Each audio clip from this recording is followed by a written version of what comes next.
This is Harbor Just Town. need to get my Twitch up and running here so I can watch the chat a bit. Harbor Town is an all-new series from Miniature Building Authority, the leader in tabletop gaming scenery.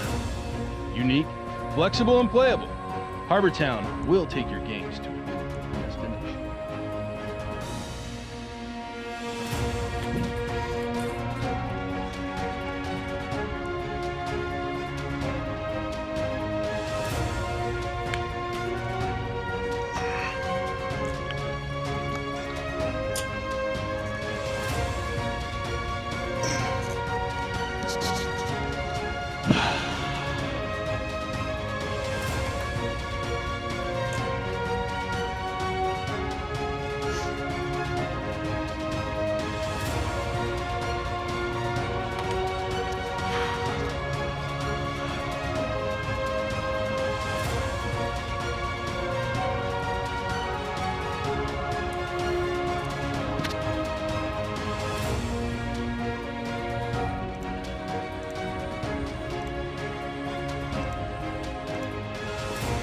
I got so much stuff and so many notes everywhere on this one.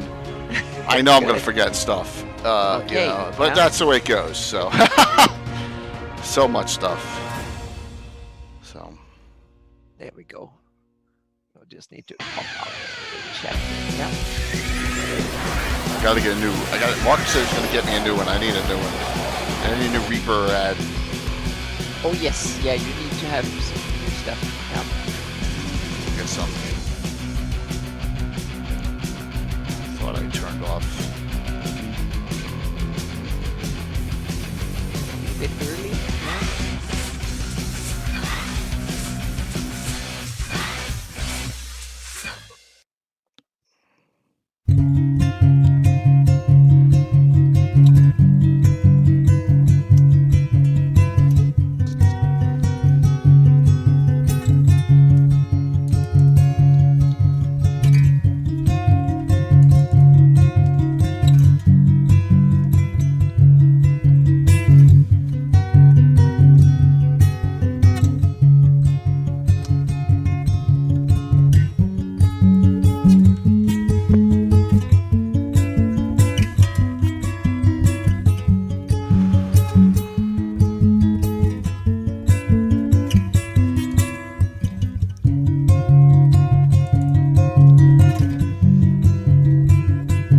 I knew I forgot something. I forgot to change the Oh, the title of the show. title. Yeah. Shit. Can you change that? Yeah, I can change it right now. Yeah. See, it's always something. It won't take long.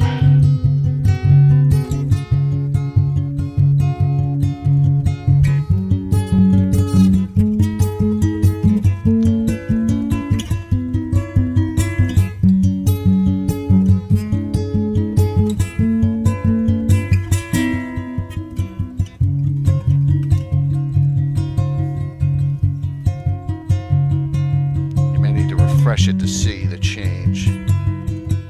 There it goes. Okay, perfect. Yeah. I get.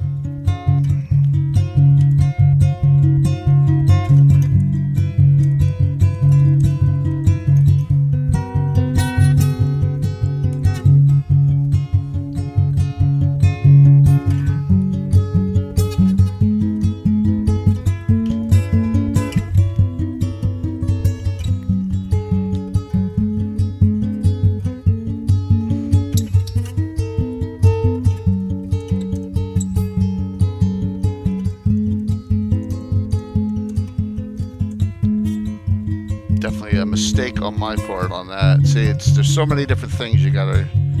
Yeah, that's why I like to have your help doing stuff like this You in gotta- the you gotta future. prep so many different things. Mhm. So.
I can kind of backtrack a little bit.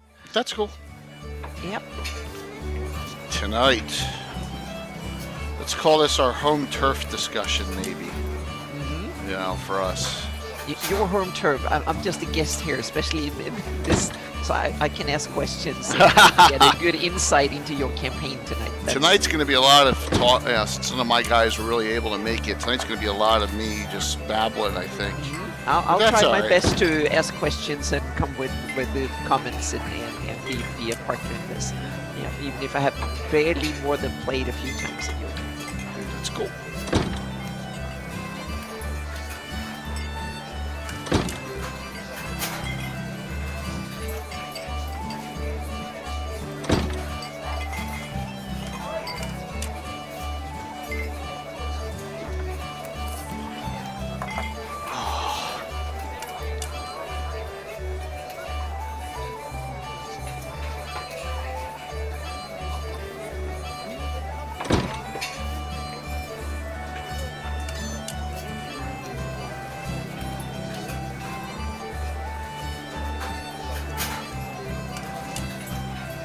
Chat looks quiet tonight, but that's all right. People, It's okay. We'll see. be hopping on.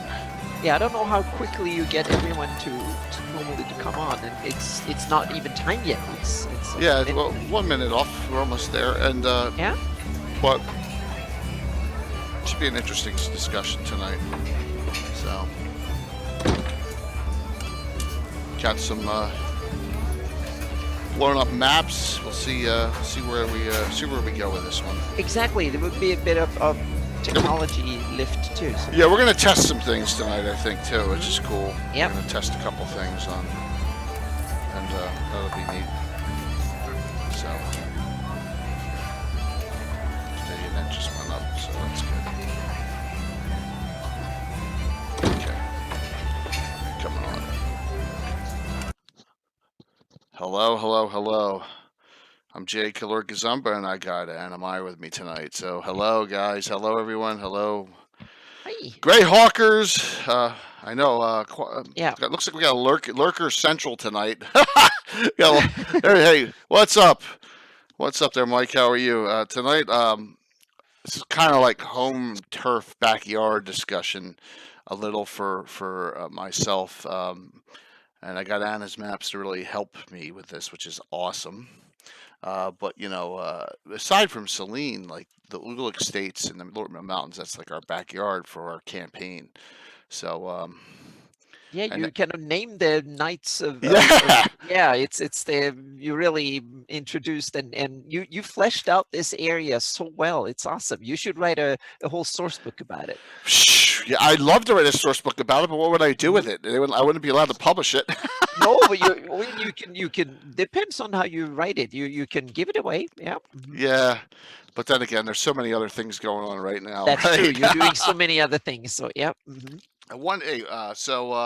Please ask questions as you feel as you'd like to in chat. Let me just catch up on a little quickie upkeep here on some subscribers that came in while we were offline. So I broke this down as much as I could into a lot of recent history, and a lot of the pictures in the lower left-hand corner are from adventures that take place in either the Ulek states or the Lortmils, and wanted to, you know, and I'll refer to those and discuss places. And I just realized that one thing is that there are a whole lot of locations I don't have on Anna's map yet. No, we have to do an update about it. Yeah, definitely Yep. gonna need an update of some sort. And you know, of course, the first map in the upper right-hand corner you're looking at is not Anna's, but it's Darlene's. No, it's Darlene's map. Yes, it's the Greyhawk map. I don't know how. If you can notice, I erased a lot of stuff on it. I must have used Corel Draw or Photo Paint or something like that. Back in the yes. I started doing my map in Corel Draw too, so it was a good. There was the software 20 some years ago. So Snafu, Snafu 8252 is David Leonard, correct? And he has his new blog too. Oh yes, yes. So did some wonderful stuff. I think 2 posts so far. And we really, or 3 even. Yeah, it's I great. appreciate that you came on here, and I thought I apologize for not realizing you were in our Greyhawk Discord already, so that's awesome. So it would be great if they opened it up somewhere, but I look at it this way. You have myself doing this kind of stuff. We have Anna doing her maps. We have Carlos doing his thing with adventures. I know it would be cool to open up a DM's Guild so that we could publish a lot of that content. But at least we're trying to keep the word alive right here, and with all the bloggers out there and everything else with Mike and and what David's doing and what Alan's doing. So it's going to be some exciting times coming up. So I had the Darlene map up because I wanted to show something. I wanted to show how. Oh, that one didn't work. Oh wait, well, there should have been another sub, but it didn't work. So how long ago? I can't even remember what year I did this in. But if you look in the Principality, you look. Altamira's on there. You see that Altamira at the top? Altamira's there. Lord Koppel's there, who I talked about on Thursday night. Glipdale is on that map. All the outposts and all the locations along the Jewel River and Wales Castle and Archet, and they're all there, and the Watcher's Towers and the Pomars. So this is not like so the stuff we're going to show you and talk about. Yeah, anytime, man. I will get up I'll get up a shout out for you too, and let me just hit one right here with let me just hit one up right here that Mike's on. So there you go. And I'll hit Anna multiple times tonight on the shout out. There's a lot of this area, besides what I think in Living Grail, Gabbin, and the Principality of Ulek, a lot of this area has been just completely ignored over the years, as Anna points out, especially the county of Ulek. And I have a list. I tried to put together a list of a lot of, and you're not going to be able to see it, a lot of recent adventure stuff. So, oh, there he is. There's Catano. Is it happy birthday today or yesterday? For you. That. I think it's today, isn't it? Okay, happy birthday, Gaetano. Yeah, absolutely. I think you should be having a party somewhere right now. But so we're extra happy to have you on tonight. Yeah. Oh wow, Mike. Thanks, Mike Disney. Art of Mike Disney. Mike Disney went to ReaperCon. It was on the ReaperCon party show, which was really cool. So thank you so very much for that sub. I really appreciate it. And please stick around and participate in this discussion. Thank you. Cool, Gaetano. I'm glad to hear that. And you're 2 years older than me? Yes. Thanks. Thank you. I got a huge announcement. We're going to do this twice. Let's do one right now, okay? So if you don't know already, if you do not know this, there you go. Legends and Lore is coming to the Lord Gazumba channel starting Wednesday. Yes, okay? We're going to have the first season 4 premiere on Wednesday. I'll do this twice. I'll do this at the end of the show. And the topic on Wednesday will be Undead of the Flannies. And Alan, the Grow Dog Grow, will be our special guest. So it'll be Anna and Mike and myself and Alan Grow all talking Undead throughout. Some talking about the different monster types and specifics. So nice. Thank you, Mike. That's awesome. Thank you so very much. So I'll do that again at the end when we have probably some more people on. But that's Wednesday night, 8 p.m. Not 7:30. I know all we start all at 7:30, but Legends Lore is used to doing 8. We're going 8 to 10 p.m. EST on that. But we'll get some other announcements coming. So we're going to do some tests tonight in lieu of Legends Lore. I'm going to show you something. Hopefully this works. But I've got a blow-up screen now for maps. I think this will help better with Anna's stuff. So let me just test this. Okay, so if you can still hear us, we're going to do this a little bit where when we talk about a map, we're going to blow it up as far as I could. All right. Yes, it's a great. It's awesome that I'm so excited about it. So and then we'll be able to do some discussion here on all the maps that are coming through that we're gonna go with.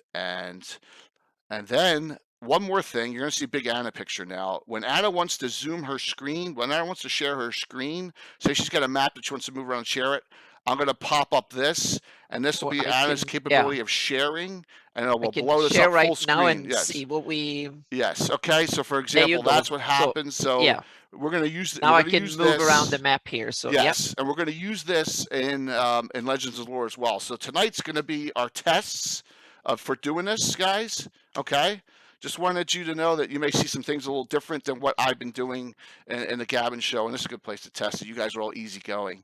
Those Legends of Lore people are a little more stuffy. So, yeah. So we'll do it here where we know we got a little bit of a more forgiving audience. So, all right, history-wise, let's go back and talk about, this is right out of the folio, the original folio. Okay, here's the chronology that a lot of people know about. You go based on common year, and you go down to year 461, and you have elven realms of Ulek and Selene are affected, and that's all it says anywhere. And I asked this when we did the Selene show a little while back. What the hell does that mean? Affected. Does that mean that Keeland has seeded them? Does that mean that they're recognized? And really, no one in the grognard world could really tell me, because it really did. Yeah, and it's kind of interesting because you have the Ulek and the Ernst. They have the same name, but they have one principality, one duchy, and a county. And the Ernst are a little bit that way too. So I was wondering, were they kind of a one Ernst and one Ulek before? And yeah, so it's kind of Vague, and I think that the duchy, county, and the principality are broken down based on racial, because the duchy is elven, high elven. The county has a lot of gnomes and halflings in it, but it's run by a human druid, right?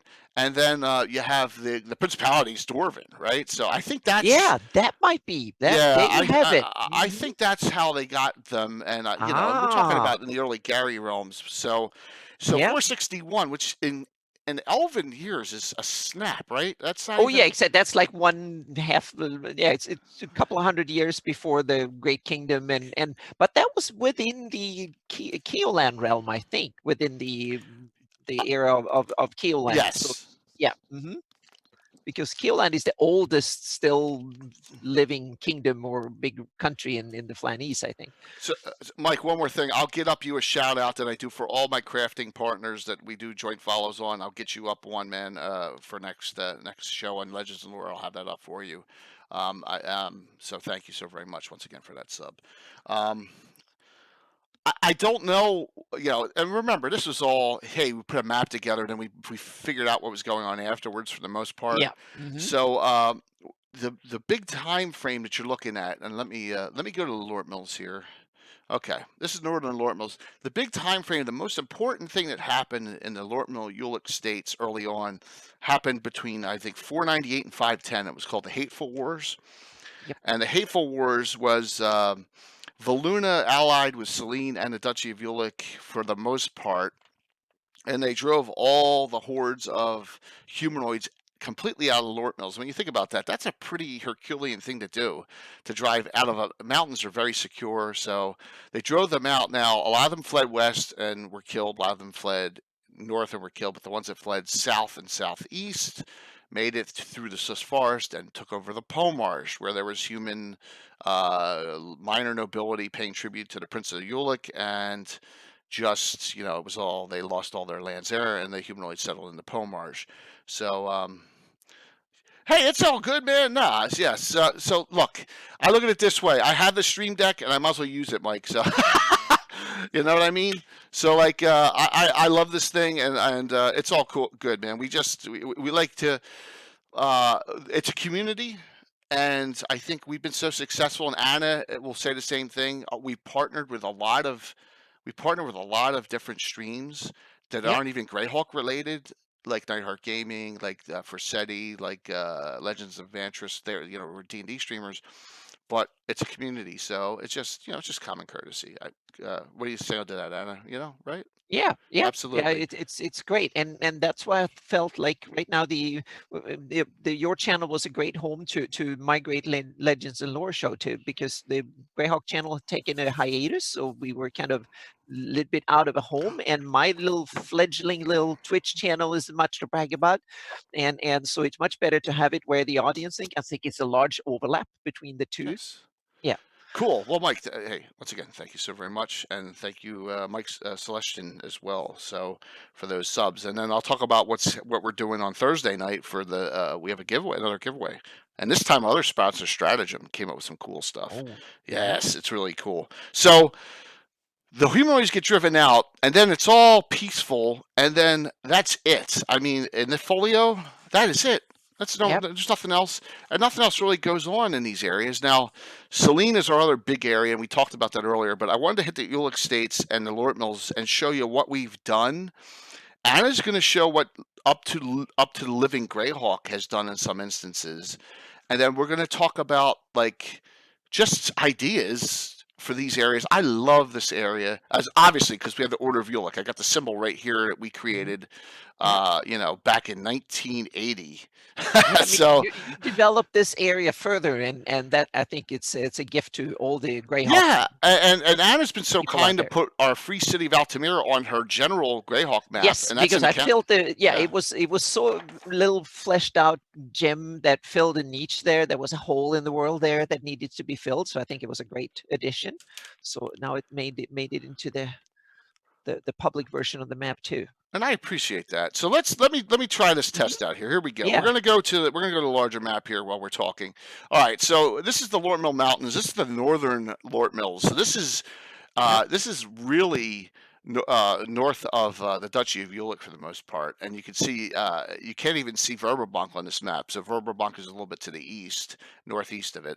So this area here is a lot of clans, Dwarven clan areas, and I have really not developed this area of the Lortmils going up into where it connects to Spherione of Valuna.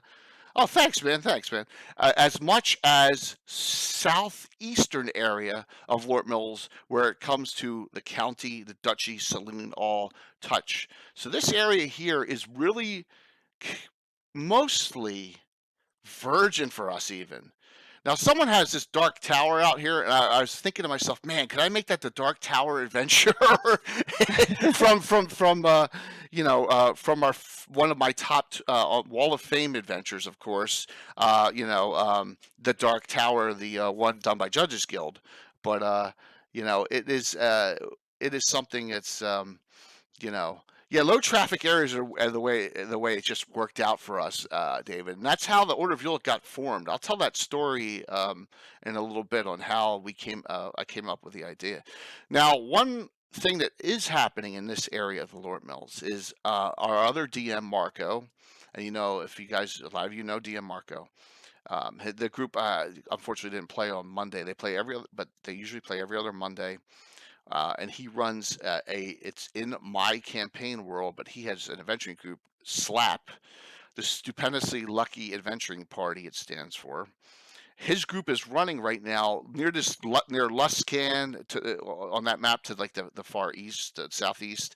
He's running now a converted one of those black bordered 2E modules. He's running Gates of Firestorm Peak in this area for his group, and his group has been focused in the Cron Hills and the Lortmils for the most part. So we do have some activity up in this area bordering on Selene. So we have some really cool things that are going on in our supplemental group, which is Mark's group of friends in Ohio, and it's simultaneously happening in my campaign, which is kind of cool that we can do crossovers and we can do certain things. So that's what's happening in this area of the Lortmils. I know, Celestian, you said you're doing a lot in this area, but trust me, we're going to get to the other area of the Lortmils we're going to get to that area pretty soon here. So, but that's one of the things. Now, I haven't. How do I say this? Like, if you can see, there's a lot more to the Lortmil Mountains as it turns heading like on that angle heading northwest to southeast. This is where we really have a lot of activity for us. So, it's a there's so much area when you think about this. So they drove out all the humanoids. That doesn't mean there's not dangerous things in the Lortmils.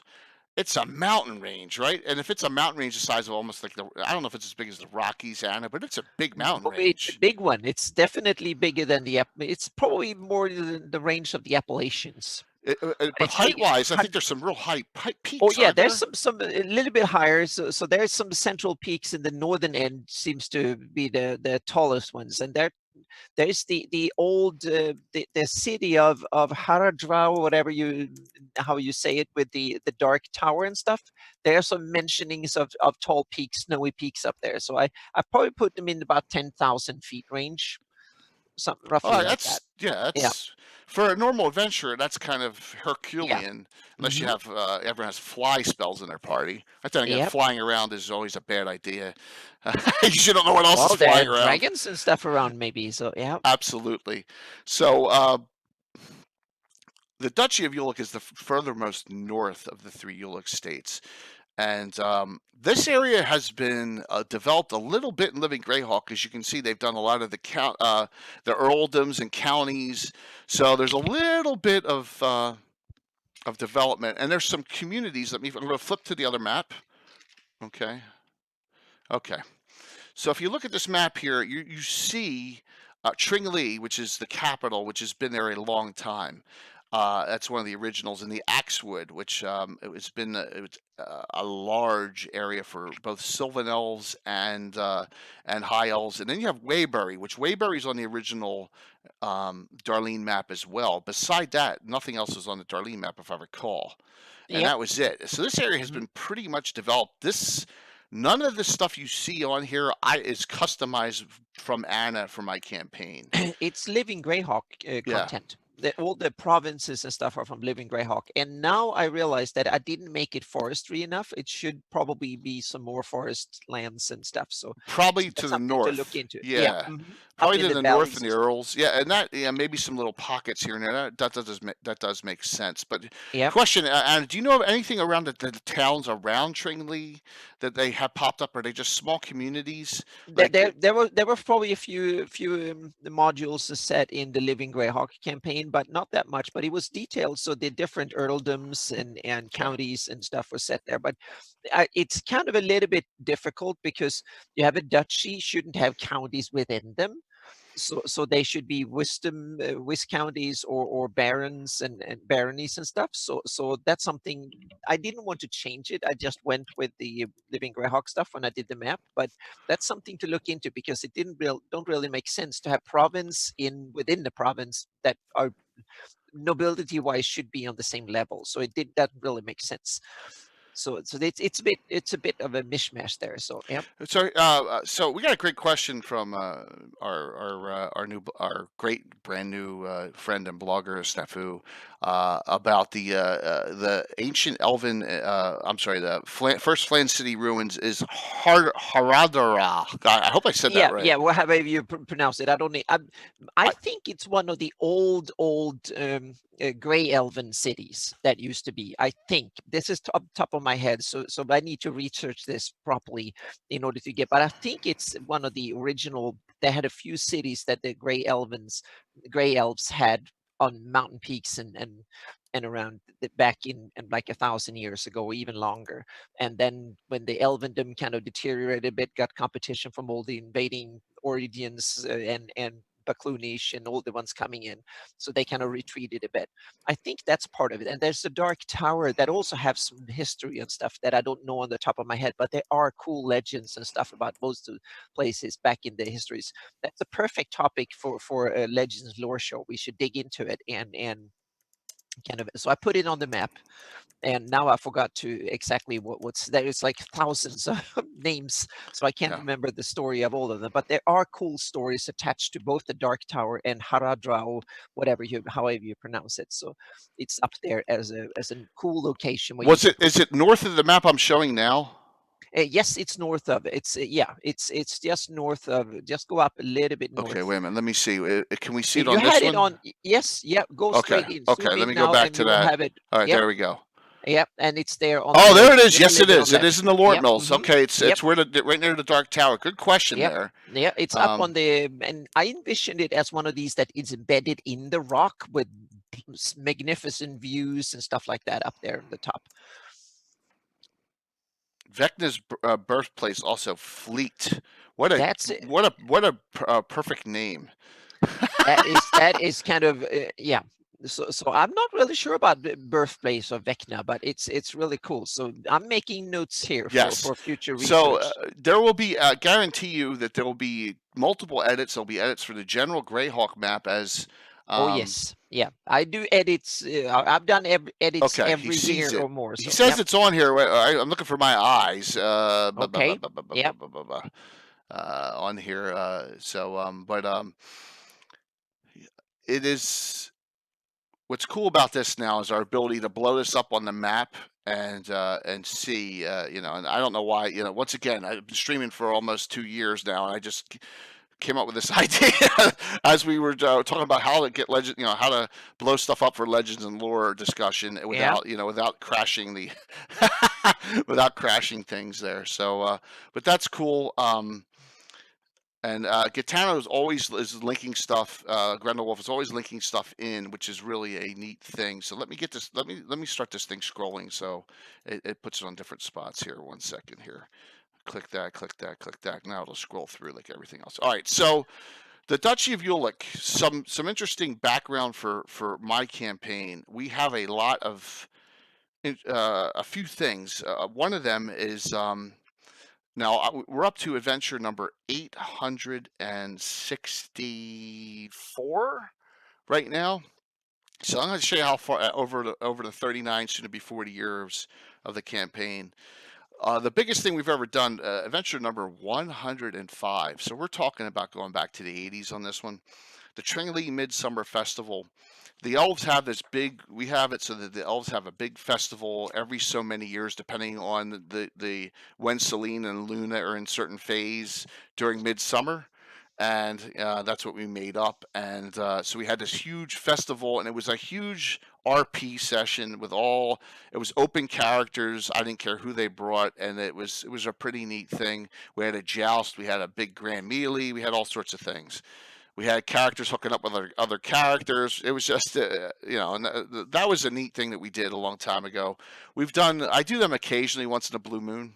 I don't know if it would be good to stream it, but I did kind of a mini one when I did the announcement of the wedding announcement a few adventures back for the adventure to New God. If anyone saw that in the city of Altamira, that was kind of like a little mini one in the place called Vinyamar Gardens, which is the high end establishment in Altamira. So I've done kind of like smaller scale things. So Yeah. Anna, how about your group? You ever do any one of those just free for all? Open sandbox role play festival Well, yeah, types? we always run sandbox and stuff, but I've changed my gaming groups over the years so many times. So Right. it's been continuous fairly for me, but not for the players that much, unfortunately. But I have some information about Haradra. Oh, good. That's excellent. Yes, yeah, it was a city, first great flan city. So I was wrong about the elves. The Good. first great flan city of Ueric. And so yeah. that was founded in Sulwa's time 3,365. That's about 2,000 years ago from the current 576. I think 2,000 something. So yep. So Snafu, you were absolutely correct here. So it's wonderful to have so knowledgeable people in chat. It's fantastic. Keeps us on the toes here. So yeah, it's awesome. So thank you so much.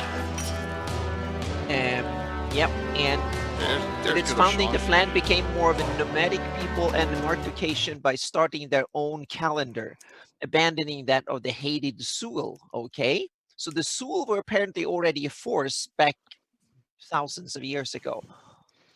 Oh, other Flans. So that was part when the kingdom of Sulm and other parts were areas were active in what is today the Bright Desert. So this is part of the old story, long thousands of years ago. Super cool. Yeah, so it's probably been a ruin for 2,000 years or more. Wow, that is ancient in Greyhawk, World of Greyhawk terms. That is super ancient. Yep. So that was a little bit of the research. That was a beautiful, little bit of a tangent. Beautiful. Yep.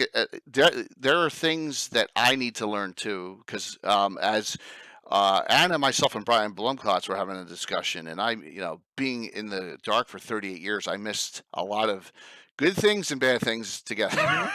Exactly. Yes, there are some not so good things that happen too. Yeah. Yep. But there's things I need to learn as well, because my campaign's been so, isolated, which I guess is kind of a good thing when it developed. So. Yeah. So in the Duchy as well, a recent adventure we did was at number 830, Finding Harus Harn. And what this was all about was it happened in Tringley, and it was a one-nighter, and Sir Harn, who we're going to talk about, is the champion of the county of Ulek. And he's got a brother, and everyone has a brother or another sibling who's a black sheep and just doesn't get along, just as a troublemaker. And it turns out that this guy was corrupted, and he got turned into like an undead minion, vampire minion of another. We ran this about a year ago. It was adventure number 830, and here's some pics from it. There's the indoor place. He was not very. When they found out that he had turned, the venturing party dealt with him, but that took place right on the border of the county of Ulek and the Duchy of Ulek, right outside Tringley. In fact, they went to the bar. Now, everyone might ask, what the hell is Lord Peak's Haven? Lord Peak's Haven's a bar in the county. I'm sorry, in Tringley. Okay, it's the bar. It's a bar that it's memorized by what we did.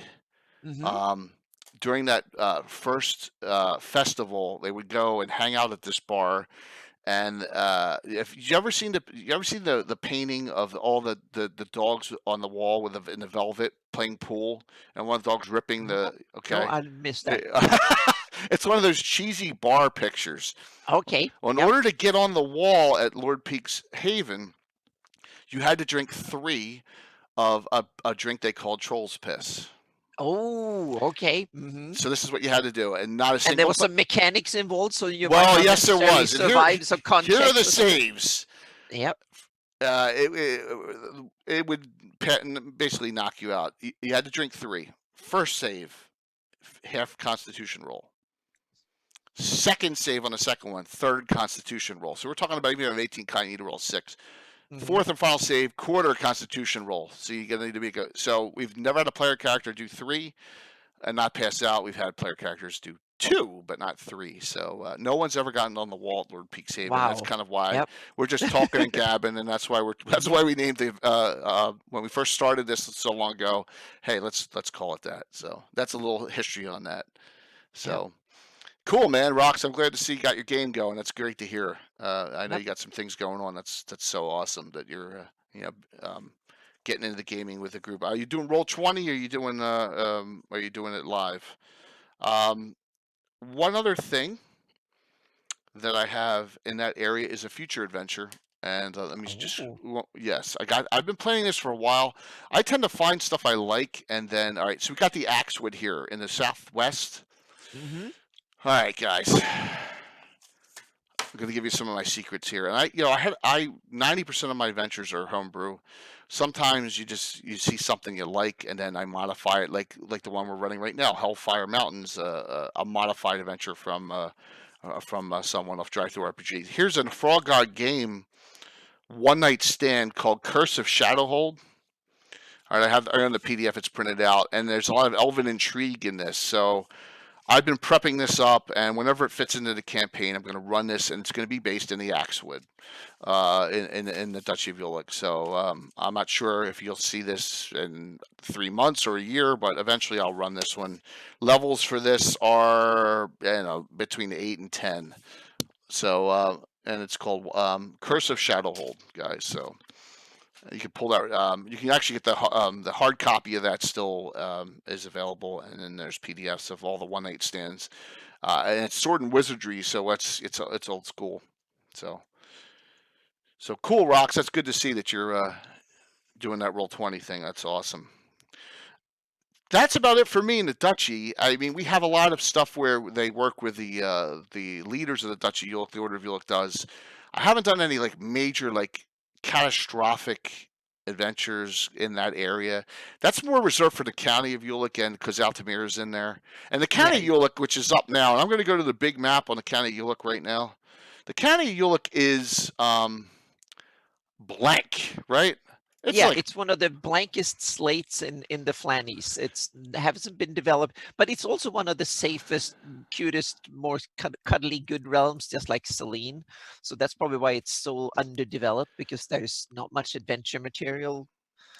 Not there. much, but I've developed a fair amount in this area, Yeah, and you can you've see in done the the exception. upper northeast, Altamira shows on this map here, and you can see here. All right, so we went over this on the Saline discussion. You see Cowerwood up there. Is it in County Ulek? Is it in Saline? I think Greyhawk Mike determined it's in Saline, but I it's think right. it's on the. I think it's on the. Most maps have it on the border of the. So it's in the Ulex. Okay, so But it's in the I'm going to county. go back to look at the original Darlene map, and so we can see. It's really one of those. We never made that decision. I've always had it as the southernmost Darlene map area of Saline, but I don't think it really matters. So, hey, dude, thanks for hopping on for even that time. You got to be at 4:30 is real early, so thanks for hopping on, and we'll be talking. You go hop on this. It'll be available on Twitch. It's available on YouTube the next day. I can wait 24 hours. Yep. So, oh man. Celestian, I was talking about wrapping up. It's so long, man. It is so long. I've done Dark Tower. Dark Tower is super long by Judges Guild, and a couple others in the Judges Guild era. But Rappahathic is massive. Now I've done Tube of Abyss for. I really didn't specifically place where it would be, but Rappahathic is, it's super huge. So this county Ulek does look blank, like no one's done anything here, even in Living Greyhawk. But go back to Corwood. The city is on the Darlene map. It's clearly on the Ulek side of the river. Yeah, clearly. Yep, and it's in the river hex, which means that it's by the river. So yep. So if you go by Darlene, it's in the Ulek on the Ulek side. Yep. So it is on the western side of the Jewel of no, that's not the Jewel, is it? Of the Handmaiden River. Okay, Handmaiden. Yep. Okay, excellent. So you can see where Altamira is in perspective to that, and it just fit perfectly. And I'll talk about that adventure as well. The county has a lot going on, a lot more than this map shows. Definitely, yeah. Yeah, we have a ton of things going on. First off, I talked about his brother. Hi, Graphite. How are you? So I know I'm gonna flip back and forth to this one here. Let me go back to our main screen. Oh, cool, Walt. Hey, good to see you. Walt is one of my players. Everyone knows Culpy is one of those. So good to see you hopping on and listening. So Sir Harn is you're gonna like this discussion, Walt, right now, because this pertains right to you. Sir Harn's the champion of the County of Ulek in our campaign, Slayer of the Black Dragon Lindsay back in the day. Okay, that's one of his claims to fame. In that, in the Midsummer Festival, Walt's elven magic user thief Lena ends up with Sir Harn and has 2 children by him, but then leaves him and leaves the children there. It just goes off because that's what she does. So, and they're named Adriana and Honorian, and they are both adventurers in his group. So Sir Harn is the father of 2 of Walt's current PCs in the campaign. And another thing I never got about the County Ulek is it's run by a druid. So it's kind of strange when you think about it, right? That a druid is so maybe he's just like indifferent, and there's not much. You might be right, Anne. There's not much is all going on, but with us, we've always had some weird things happening in there. So if we look below, and you can see my favorite ported over WoW creature, Murlocs. This one here and that picture there on fire is in the County of Ulek. And that is a very tranquil community, and this was Murlocs invade Crystal Lakes. This is number 828. This is one of our very first streams. You can see I don't even have the stratagem underlays yet on that table. So I probably had 12 viewers during this, and the Nazrat was one of them. And a couple other people back in the day when we did this one so long ago. But you can see Bill's fire effects are on. Fantastic. And this is one of our first ones that we really went hard as much as I could of the terrain. They got Miniature Building Authority up and stuff like that. So this is Crystal Lakes is in the hills to the west of Altamira, and it's like a resort community. So we need to get that one on the map, and another one. There's another place not too far away. This is that was Adventure 828, an early adventure number 735. where the Murlocs came. It was they invaded Happy Springs, which is another small community. We could place that one somewhere. Another adventure where I just love beating a dead horse, I guess, just because I love the characters so much, the monsters. In our campaign, the Murlocs are bred by Croatoans because Croatoans don't like light, so they use them to raid the surface world. It's kind of what the idea we put with them. Mm-hmm. And they make that awful grumbling noise. And they've attacked Altamira once too, and that was adventure number 691. So we're going back even further with that. So we have a lot of things going on in that area of the world. Also, some recent ones where we've had, and I'm gonna. Is that the Altamira map? Let me go to the big map now. Anna, when you feel the need to share a map, please let me know, and I'll go to that. Sure. Yeah, as you're doing well. great here. So Okay, right here. All right, this is the Altamira blown up map, and we'll talk about this a Yep. little bit more. If you look down the trail heading southeast along the Jewel and along the Sus, you have all these little bases. Now, they were not placed there by me. I'm assuming they're living Greyhawk, Twembley Manor's on there, Yes, Oakenburg, yeah. Brentfoots. And it's interesting because this is, and that's why I think Altamira makes perfect sense where it is, because this is the road from Corwood, from Selene Corwood down to Thunderstrike. That is a major city in down south. So, Absolutely. So it's a natural place to have a town there, and it's also, you have the roads that leads west from the principality up north, so it's kind of a little bit of a road intersection from the one going southeast and southwest and north. So, and Thunderstrike and Corwood are the two big metropolises, or the big cities in the area. So there's probably a lot of traffic, and since you have Sus Forest with all the nasty stuff that is in there, you need to have like a guard post every day or so you can every night you can rest at a guard post with a tower, and they probably have an inn and a little bit of stuff around each of them. So, Very, yeah, and it just fit perfectly. Mhm. You know, Yep. now I know Tree Home is like, isn't that a gnomish? Yeah, Tree Home is a gnomish little place. Yep. Yeah, where they live in the trees, right? On I the think so. western. Yeah, it's called Tree Home, and it's a Yeah. gnomish. Normally, you simply associate tree homes With with elves, elves, but right. it's from the Living Greyhawk campaign. And So it's they've cool place there. So I didn't necessarily see the need to take out those places when they were all there and they made sense. Only when we get down, and we'll show the differences on the maps. But only when we get down to the Principality do we have major changes between the maps. And if you look to the north of Altamira, all those places around the red, like Ranger Hold and Selmalin Estate, Golden Tower, they're all in Selene. And we've talked about them. Most of them are custom made. Now, if you look even further to the north, I didn't realize this, but we placed High Mound Tower. That's in the county of Ulek. That's not in Selene. Look where the border is, right? The Handmaid River. Yeah. On top of that, yeah. So High Mound Tower is the highest level mage in our campaign. I think he's 22nd level, and he kind of has become a recluse. He was half player character, half NPC back in the day, and he's the guy that they go to try and get permanency spells from, and he says, "You come and see me in 2 years, take a number." Yeah. You know, one of those. So, Wow. because high level mages don't want to be bothered with that stuff. Yeah. But that was added to the map here as well, and just like so we have a lot of places we can add to the map. All these little small communities, kind of like what happened around Tringlee, right? They had all these little small communities pop up. We can have that around Altamira as well, too, I think, which I'm looking forward to. So recently, and we talked about Altamira in its own discussion, but we've done multiple adventures where the paths toward Esmerin and north toward Cowerwood have been utilized in adventures.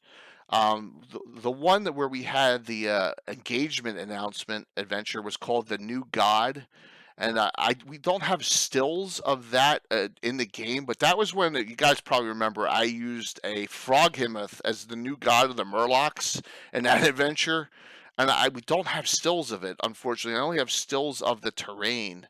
Let me see if I can find it. I may not have even put that out.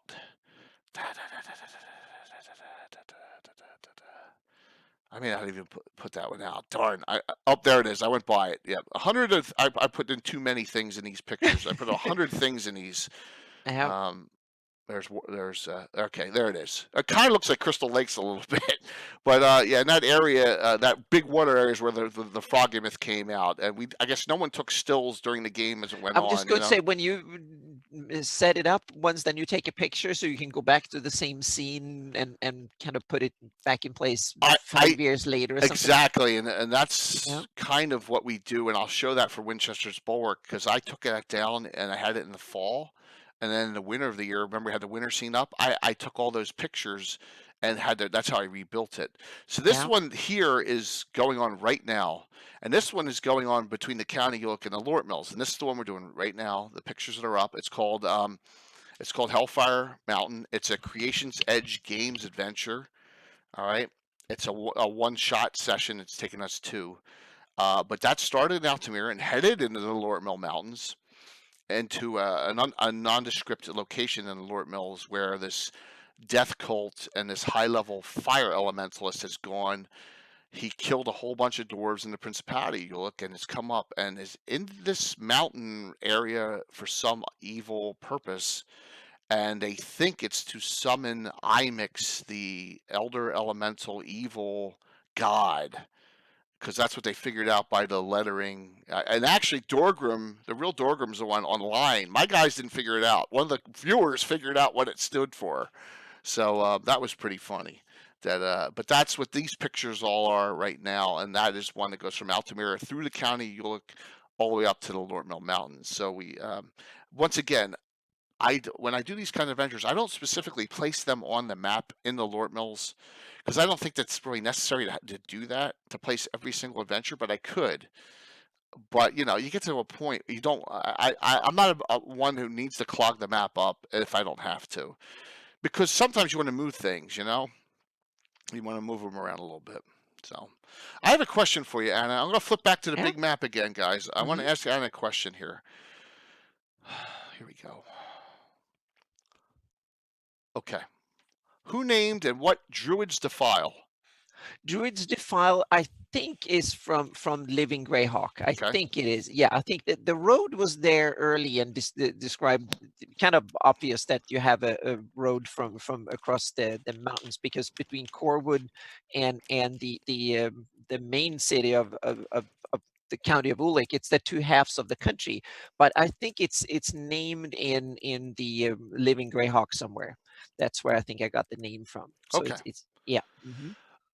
Maybe it has to do with the county of Ulek being run by a druid, or maybe there's might be that they do some yearly going back and forth between or something like that. And I think it's cool when roads have names. So it's Look at that. They even put it up on this one too to make sure we got everything. So cool. Yeah. Yep. I'll see if I can nail down the name here. Cool, because I always wondered that. Yep. That was one. So a lot of our old school viewers, I'm assuming Mike Disney's one and Celestian's one, and I know Gitana's one. Yep. The Druid's Defile is mentioned in at least 20. Oh, it's going back to other stuff too. It's from the Living Greyhawk Gazetteer. It's mentioned in there, and it's mentioned in probably about 20 Living Greyhawk. Hang on a second. I got to hit in Night Below too. I need to double check this and see, because that would be interesting. But it's probably just because the two different words are mentioned and not together. So, Mike, if you run Greyhawk, just know this, that Anna has a Patreon, and Anna also is very generous with all her maps, and they become free, available to everyone a certain point after the Patreon. Yeah, it's usually after about a month or two. That's after my patrons, when it's done and kind of verified, then it's Creative Commons, so you can download it from my website, and you can make your own version of it, and you can share that too. So yep. As long as you don't do it to sell it, then it's fine. Guys, and I'll admit one thing. I'm very spoiled by Anna. Because I get custom I get to be on your show, so I'm too. So it's a win-win here. Yes, I'm going to link it's right. I linked it. It's right above. It's we'll link it one more time. There you go. Yeah. I got it right in my shout out. So perfect. Thank you. Yeah, and I can link the website here too. So yes, absolutely. So you have the cool thing is, if you know what you're doing with certain programs, you're able to take Anna's maps and edit them yourself, correct? Yes, yeah, because the source files are available, the Illustrator file and there's a layered version, big Photoshop file and stuff. So if you have those software, then you can actually go in and you can work in the same files that I'm working on. So once the project is done, so now the 598 version of the map, the new revision 1, that source file is up, should be up on the website, and otherwise it might be, I might not have put that one up yet, but there is a version, the 598 version of the map, and you can take that one and you can reuse sources from it, and you can tweak things around and edit if you have Illustrator. I'm working on to use better source material in the future, so you don't need to have a really expensive software to use it. That's part of the, I want my maps to be as usable as possible for as many Greyhawk gamers as possible for free. That's the thing. And it's all my patrons that makes it possible for me to spend roughly 1/3 of my time to work on it. So thank you everyone that makes it And possible for me. Anna's map is a living, breathing Greyhawk document. So let's Yeah, put it this. You changed just did every it, year. yeah. Well, you just did an update recently, and Yep. an adventure that we're going to get to made it on Anna's map right on the Sus Forest near that thunderstrike we're going to talk about. I know we'll get to the Principality of Ulek shortly. Now back to the Lortmil Mountains and back to where do I put stuff that I'm an old schooler and I have a module out of Dungeon 10, and I wanted to give you an example on what I did here. All right, so this adventure is super high level, and this is the only time my super high level characters in my campaign were actually scared and actually ended up parlaying with this guy, and they didn't kill him and they just left him up there. And this is Adventure 10 in Dungeon 10, and it is. Let me see when we did this. We did this. This is adventure number 330. We did. It was called Threshold of Evil by Scott Benny. Now Scott Benny's done a lot of publications. This guy was named Azurax Silverhawk. He was a 21st level mage. So there you go, Mark. Mike just sub to you. So I awesome. saw that. Thank you so much. Beautiful. Yep. And he had a companion, a guy named I don't know if he was a servant or he was more like just he hung out there. Lord Fell, 18th level fighter, and he had like 6 simulacrums. It was insane. Wow, he really backed up himself, so to speak. Yeah, so I placed this in the Lortmil Mountains, and that a community in the county of Ulek needed them. Like he was starting, it was called Threshold of Evil because this guy was starting to do nasty things. He wasn't planning on being a lich. He was just extending his life further. He was getting more surly. It's a fantastic adventure. Once again, dungeon number 10. And that's where I placed it. I placed it in the Lortmils in the county because, once again, it's virgin territory for the most part. This is going way back. It just made sense in our campaign. So and there's a lot of these. There's a lot of wonderful adventures in the Dungeon magazine that are not set. They're setting neutral. They're not set anywhere. And there's some of them they can be set in various different settings. And then some of them even have like a location specified. If you run this in Greyhawk, it will be set there, so to speak. And then I try to find as many of these locations as possible and actually place them there. But one little caveat: when things are placed on my map, it's not the module name that I put, it's the name of whatever settlement that appears in it. So if the village is called something in the module, it's not the module name that appears on my map, it's the name of the village or the town or the river or whatever. Yeah, so that's so some people say, oh, I don't find the Against the Giant because there's no town that is called Against the Giants, but they're the steading of someone, and the Jarl have a citadel and stuff like that. So yeah. Did you name Dragon Lairs though? Which we talked about. Yes, I named Dragon Lairs. Yes, I named them and put them on the map. Yep. Which is which is the coolness out of all coolness. We're gonna pop to let me think here. All right, so we've talked a little bit about the duchy. We've talked a little bit about the county. Some things I placed in them. The most changes out of anything by far is the Principality of Ulek, and it's all because of the Order of Ulek in our campaign. Now, I have a lot of notes here And I'm going to refer you to something. If you don't have it, I'd be more than happy to share you the PDF. But if you want to refer to, if you've never been on Greyhawk Online or Discord, you're more than free to go on there for our whole community of Greyhawk. But Gary Kahn version of the Earth Journal, number 28 last year, I wrote an article called The Order of Ulek, Founding and Synopsis, which goes over the discussion of how things got to be. So if you want a lot of background history on how the Order of Ulek was formed that we're going to talk about, this is the article to do it. It's not that long, really, page and a half, 2 pages. But we really made some major changes here, and Anna had to hack apart the entire map when we made these edits. So Yeah. let's go to the big map screen here on, and we're going to flip through, and we're going to go to this one right here. Now, this is the Yep. Living Greyhawk map, and if you see that red line through the middle of the map, that shows that off the Jewel River that a large chunk of land has been, and this is Anna, this is your version, right? You got a couple Yes, yeah, things on it's here. the 598. So I took the result of the Living Greyhawk campaign. So the orcs and the hordes from the Pomars, they actually invaded they actually invaded way more of the principality, and then the dwarves and their allies actually struck back and retook back some of the area. So I assumed roughly, when reading all the modules and stuff, that was roughly so they lost the 3 eastern provinces of the Gomil, the Grindin, and the Neogard was lost. So those areas were lost to the humanoids of the Pomarsh. Yes, this being in a majority of what a lot of other people done, but not us. So if you can see, they put these forts, unnamed forts, all up and down this, like almost like a defensive line, down to Haven Hill, up to Yep. Thunderstrike, and to all the way up the road, all the way to Carrowood. But now we have Altamira up there, so we have a lot. It's night and day, guys. Where do you see this? So a lot of people know my campaign, and we always put our maps up on the entry showing the location of the adventure we're doing. So this is Living Greyhawk, which my group never touched ever.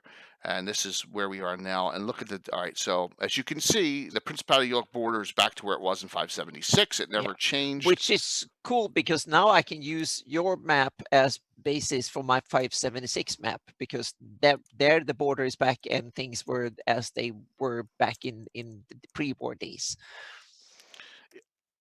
And it's just our campaign has gone. This is the direction it's gone. So guys, Seshar Scorn is Bill the Master Crafter. All our painting, all our Reaper miniature painting, all of our crafting is all done by him. He has a little small thing it's called Blackwind Terrain on Facebook page. Just check out. He usually pops up stuff there. He will not stream his working except when he's on the show, and he does a little bit here and there. I've tried, guys. I've tried to do it, but he's the guy that does keeps me looking good during streams. So yes, and Anna, yes, Greg, thanks for that, man. I appreciate it, and it's going to be may you live in interesting times. It's getting better and better. So we're going to have a blast here. All right, so the Principality of Ulek. We're showing the main eastern area of the map. Thunderstrike is a large dwarven city, right? It's a fortress. That we didn't edit. I said, let's leave it there. It makes perfect sense. Outposts. So the locations on this map that are Order of Ulek locations are Wales Castle's first. The main keep down at the bottom at the Delta is the main castle. Outpost number 1, all the way at the top to the east of Thunderstrike, was the second building. It was the second tower. Adventure number 1 that I did with Walt and I did with Tim back in the early days was the Battle of Outpost number 1 during the Great Wars that we had going on with the Sea Princes and the Pomars at that time, and that's where it took place, up at that location. So we're talking about now 40 years ago. That location's always been there. Then Outpost number 2 was put up, and then I think the White Tower was next, and that's the White Tower is Alan's character, Herbie the White. He's a Cavalier Paladin. That's his tower. That one we don't have a model of, but the other two we do. Winchester's Bulwark and Warmonger's Tower are both. We have a lot of pictures on those, and one of them is a custom by Bill. The other one's a major fortress with a lot of buildings inside, mostly all done in Miniature Building Authority, and I'll show you that stuff as well. Yes, Bill laughing out loud. He's never going to do a crafting show. I've tried, but you know. You got to at least give me. It will be an awesome show, though. Yeah, it would. You got to give me an E for effort. Another location that we ripped off from Lord of the Rings because we said, what can we name this? And Archit, as you can see over there in the middle of nowhere, because that's one of the towns outside of, gosh, what's the town that they, when they come out of the Old Forest that they go to? And the Lord of the Rings, and there's a community. Oh, do you mean Mirkwood or? No, right outside of the Old Forest with Tom Bombadil afterwards. Oh, okay. See, I'm behind on my I read it like 6 months ago. The town outside the Old Forest that they all go to, and they meet Strider for the first time. Yes, and the bars there. But Archit's one of the named communities around that. So okay. Bree, thanks, Bill. Bree, yes. Bree. So Bree is that's ironic. So Archit was one of those, and that is a halfling community that a couple of the halflings that have mirrors of mental prowess actually live in Archit and commute up through the mirror of mental prowess to Altamira, which is kind of funny when you think about it. So that's a halfling community that we placed where it was. We do a lot of battling along these lines. It's been where our campaign has been all these years, and it's just cool. It's super cool. Well, there's plenty of orcs and other scum to kill, so it's a perfect area to hang out. There's plenty of fun things here, and blown up here. This is the battle site. That was I had Anna place that as well. That's an ancient dwarven battle site. It's a dwarven / when they fought forces of the Pomars, and the prince's son, the current Prince of Ulek's son, was killed there. He is actually decapitated. So if you go there at certain times, there's spirits of dwarves and orcs fighting on the hill. And we've been there in a couple adventures. Back to the battle site is one of them. We just called it the battle site because we were, back in the day, we didn't come up with intricate, these wondrous names. And then Watchers Towers 1 and 2, we had a whole mega series of adventures out there. They are Order of Ulek keeps as well in the middle of the Pomars.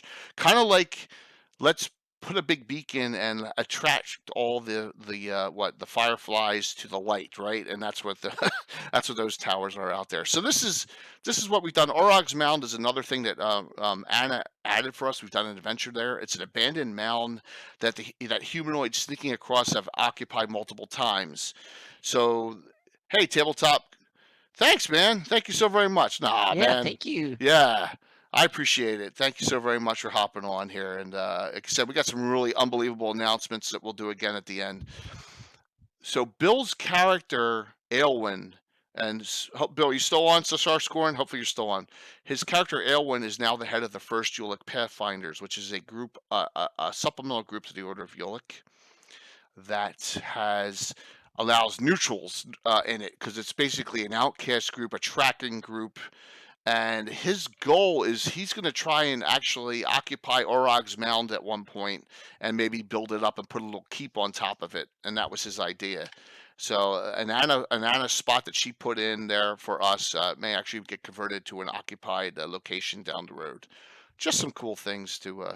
Yeah, I just have to feed it's cool, Anna. Keep on going. Like I said, without any of my other guys on the night, I'm talking an awful lot tonight, which is it's okay. It's fun. I learned so much because this is a good chance for me to get deeper into your campaign as well. So awesome. So it's perfect. Yeah. Super cool. Now, some pictures from those locations. Let me start this at the beginning here for this, and I'm going to guess. Oh, it's down further. I'll scroll through some of the discussion on these. We talked about this. This was Crystal Lakes. This is another location. Oh, I got to go back. We'll do this up here. This is the most, how do we put, does everyone who lives, I'm trying not to disparage anyone, but does everyone live near a community and you go, that place is a shithole? Okay. Everyone has one. And this is kind of our spoof town on the map. Glipdil. Okay, and you see where Glipdil is. Yeah. And by the way, Anna, this is on the old map you did for me last year because we forgot to put it back on the review map. Exactly. So I had to cut it out of that one. So, because it's missing here. So, yep. So there's Glipdil on the map. And it's a human community in the northern area of the... And it's up in the mountains. Yes. Yeah. It's a mining community. Okay. So I've done multiple adventures in Glipdil, and the Lord Mayor Ichabod of Glipdil has a distinct Ripley's Believe It or Not stat about him for our campaign. He has the lowest stats average of any character in the entire campaign. He has no stat higher than 11 in the old school 1E, 2E. So think about that. That's pretty bad. So, but that's Lord Mayor Ichabod, and there's a connection to the Underdark in the Glipdil and the mines of Glipdil. So they've had dark elves in there. The pictures below in the lower left-hand corner are Glipdil being attacked by more dark elves and driders. And let me go back to that a little bit here back. All right. Yep. Okay. And we ran this adventure. Oh, let's see. Back, I'm going to say the call from Glipdil was number 837. So this is, as you can see, the underlay is not stratagem yet. So I haven't got my stratagem sponsorship yet. So we're looking at about a year ago, we ran this. And this was done by the adventure group Theo's Heroes. And this was the one where I had all the driders come out, if you remember, and they just razed the town. And they started just killing everyone in the town. Oh, driders. Yes. That's cool. Yep. Yes. Yeah, so you have drow living down in the mountains and the depths here, or have you? Is that too much to ask? They've done multiple adventures where they've tried to seal off this Underdark connection tunnel. So Lord Mayor Ichabod actually got kidnapped by drow during an adventure years ago that they had to go find him. He also has he's not 11 strength, but he's double specialized with Footman's Pick because he's a miner, and he has a +3 pick, +5 versus dark elves. Wow. So yes. So this was a fun one. This was one of those I'll throw in there and just like, let's see what I can come up with on the map using my other sponsor, Miniature Building Authority stuff. And Bill's got all the fire effects and all the dead animals out there. It looks fantastic. Yes, so it looks ooh. So Bill's making a joke. I want my mine revenue. During one adventure, there was a group, and this is an old group. That's actually another one in the Lortmils I haven't discussed yet. An old group that said, Ichabod said, look, we don't have any money. We're poor. It's all humans. There's no, the Principality Ulek will not protect the area via patrol. Okay. Let me go to the map and just discuss a couple of the other things here. Guys, if I'm speaking too fast, please let me know, okay? I know this is a lot to go over. All right, so here's Glipdil, and there's a location for it. The Prince of Ulek does not like the Order of Ulek. He sees them as interlopers. When I saw, and I was trying to figure out where this came from, I looked on the original log on this, the chronology, the folio, and then I went to this, and I saw the Ulek states, right? And the Principality Ulek, and the Prince of Ulek's a fighter thief. And I'm thinking to myself, he's a multi-class fighter thief. That doesn't make much sense. This is back in now I'm like 13 years old, right? Back when I'm doing this in 1980. And I'm looking at him like, well, he's going to be, maybe he's not going to like it that the Order of Ulek has come in. So he doesn't patrol this area at all. Glipdil gets overrun all the time, gets attacked, the mines are crappy, they don't, and all this. So they didn't have money. Lord Mayor Ichabod said to an adventuring party, we will give you, each of you, 1% of our mine revenue, and this is like 8 characters, for the next 15 years. So, Bill, what happened on that? If you're on now, you can tell everyone what happened to that mine revenue, supposedly, over the 15 years after the adventure. And they've all passed and all, but basically they got, at most, a few silver copper pieces because there was no mine because they're so bad. There was, it was kind of a joke. So, yeah. So that's what Glipdil is. Glipdil's kind of our joke land. But to the north is another one we put in, and that is Lord Koppel.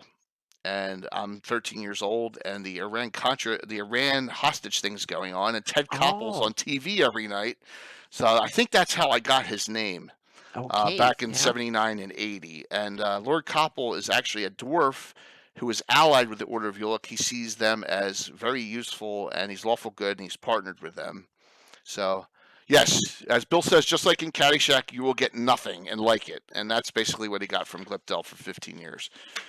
Lord Koppel, in the adventure that we're running just on Thursday, Hellfire Mountain, has sent Jesper Kneebreak, if you guys were watching, that's Tom's player character, north to find this fire elementalist who killed a whole bunch of Lord Koppel's family and followers and fellow dwarves in all the mines around his fortress, looking for this item which you haven't seen yet. So there's a tie in there. He's on my original map. If we go back to the beginning, and we're talking about all those years ago. Hold on here. I got to make sure I hit the right buttons, right? If you look on the map, he's on the map right there. And Glipdell's even on the map going that far back. So on my original Darlene edited map, I have Lord Koppel and Glipdell. It's a joke, I know, but it's kind of funny. Yep. So Anna, what do you think? You think I got enough decent history going on here? Oh yeah, I think it's so cool, and I think it's an awesome idea to invent your own organization and have that as an anchor of your campaign, because you can tie so many things into it, and so yeah, I think it's a brilliant Cool. idea, and also it's a core area that is close to a lot of things in the campaign. So it's a central area for the Greyhawk campaign, but it's one that is underused. So I think it's great to, and I'm a big kind of fan of Selene and the elves and stuff, Oh, yeah. and this is so close to it too. So I We love really it. like that you put that in, and I love Selene. Selene's our exciting, other yeah. big area. We just did one a little while ago. You participated in on the Selene Yeah. map, and we did a lot Yeah. of edits there. I mean, a Mhm. huge Yeah, amount and of there's another cool reason I think it's a good area to base your Greyhawk campaigns in, because it's in one of the areas where you have evil and good are really neck on neck, so to Absolutely. speak. You have and you also have different terrains. You have the Lortmil Mountains, you have the Sus Forest, you have the Pomarsh, and you have some coastline and some rivers and marshlands and stuff. So there's a very varied terrain to adventure in, and you have the good elves, dwarvens, and humans and the really good aligned states, and then you have the evil forest and the empire of the Pomarsh, and whether they're organized as an empire, not depending on where in the timeline you set it, but they're full of humanoids and trolls and all sorts of nasties. So it's a wonderful, rich environmental soup to place your campaign into. So, yeah. I appreciate that. Well, my idea, and I back in the day, was the Pomarsh during the Hateful Wars, right, got overtaken back in the area, and I noticed on the map, on the Darlene map, that Thunderstrike wasn't there. There Exactly. was Yep. nothing along that river at all, Yep. right? Not a single thing. I'm thinking to myself, well, if there's nothing guarding it, what's going to stop the humanoids from coming across? And so I said, that's the yeah, perfect place to set up. you basically did Order the of same Ulek. thing that the Living Greyhawk campaign came up with 25, 30 years later, or 20 years later. Right. So yeah, so it's a good, yeah, it's a great, you made it into a proper knighthood with the shields and the heraldry and all that too. It's fantastic. And for Yeah. anyone new, Brian Blumklotz, who's very big on the Cannon Fire site on Facebook and in our Yep. does a lot. All this heraldry that you see scrolling in the upper left hand corner for our campaign custom is all been done by Brian. And I Fantastic. got the Yep. 40 on it for the 40th year. Oh yeah, in just the put in the 40 on that, but Darlene Greyhawk script. So which Darlene Brian did. did a great job of making it, and he also made one for Greyhawk Online that is the library of Greyhawk. I love that one. That was fantastic. Yeah. Yeah. He's done Harby stuff. He's done a Oh yeah. lot of different Yeah, I have things for probably us. at least 10 of his shields on my map too. So yeah. Super cool stuff, and the Altamira shield's on your map too, as well. That he did. He's done that. He did that He's one done too. that as So. well. So, if anyone from the audience has any questions or comments, please, about your experiences. Gary Gygax always said, "Make Greyhawk your own," and that's kind of like what we did. Yeah. We made it our own, and we made our own story on it, and it's not too hard to incorporate all like the stuff that came out when the From the Ashes box set came out. It wasn't that hard to do.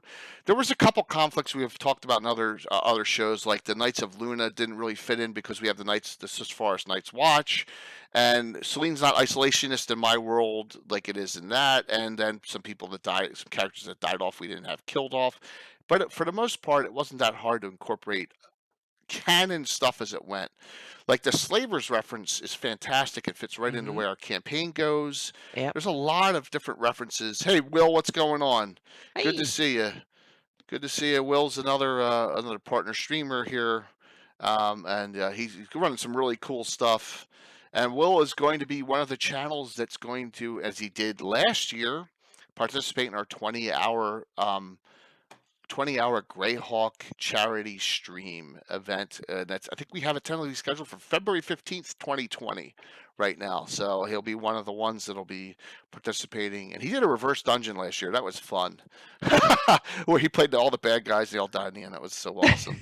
So, yeah, no, you're not. Carlos is going at 4 a.m. You don't have anything to worry about, Will, on that one. Okay. Yep. Yeah, Carlos has got the early slot this time. So, location-wise, what do I have venturing to tie in some locations? So if we go back to, and I know I scrolled through some really cool things, but that'll be the ending discussion here. Let me pop back up here and scroll down. All right, an adventure that takes place starting in Altamira and going into the Lortmil Mountains. Here's the first picture for it. This is a group, the Reborn. This adventure started in the dwarves. Walt has a character, Lortmil, a high-level dwarf. He has the Dwarven mining coalition of Altamira. They have a lot of interests in the Lortmils, and a couple of their mines were not producing, and they wanted to know why. And there's a special teleporter no one knows about in the basement of the Church of Clangeddon in Altamira that takes you to this mining community. So the group went there, and it turns out there were all these frost giants. So this one was called Elemental Evil in the Lortmils, basically an offshoot of one of the Temple of Elemental Evils. An ice/water elementalist was here causing trouble, got some frost giants in on the action, and these are the scenes from that fight going on. You can see there's all sorts of, there's an ice elemental, and I think one of Tom's characters, Cherie, put up the wall of fire. So there's all sorts of things going on. Notice we have the great stratagem underlay for the winter scene there now, finally. So this took place last winter. This is another Lortmil Mountains adventure. I didn't specifically put it on the map where this was, but we can always do that.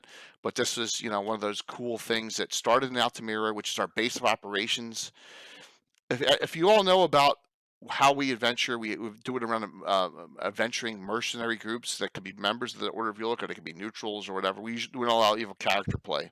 We have three main locations: Greyhawk City, the city of Harby, and Altamira. They're the three bases of operations, depending on where we're playing out of. So this is one of those. Altamira is perfect for this, for doing these kind of things. And this fight was a nasty fight. Frost giants are nothing to be trifled with, and an ice elementalist is nothing to be trifled with. So this was pictures from that, and once again, placed there. So, all right. Now Anna said I had to take pictures, right, to know what I was doing. This leads into the next picture below.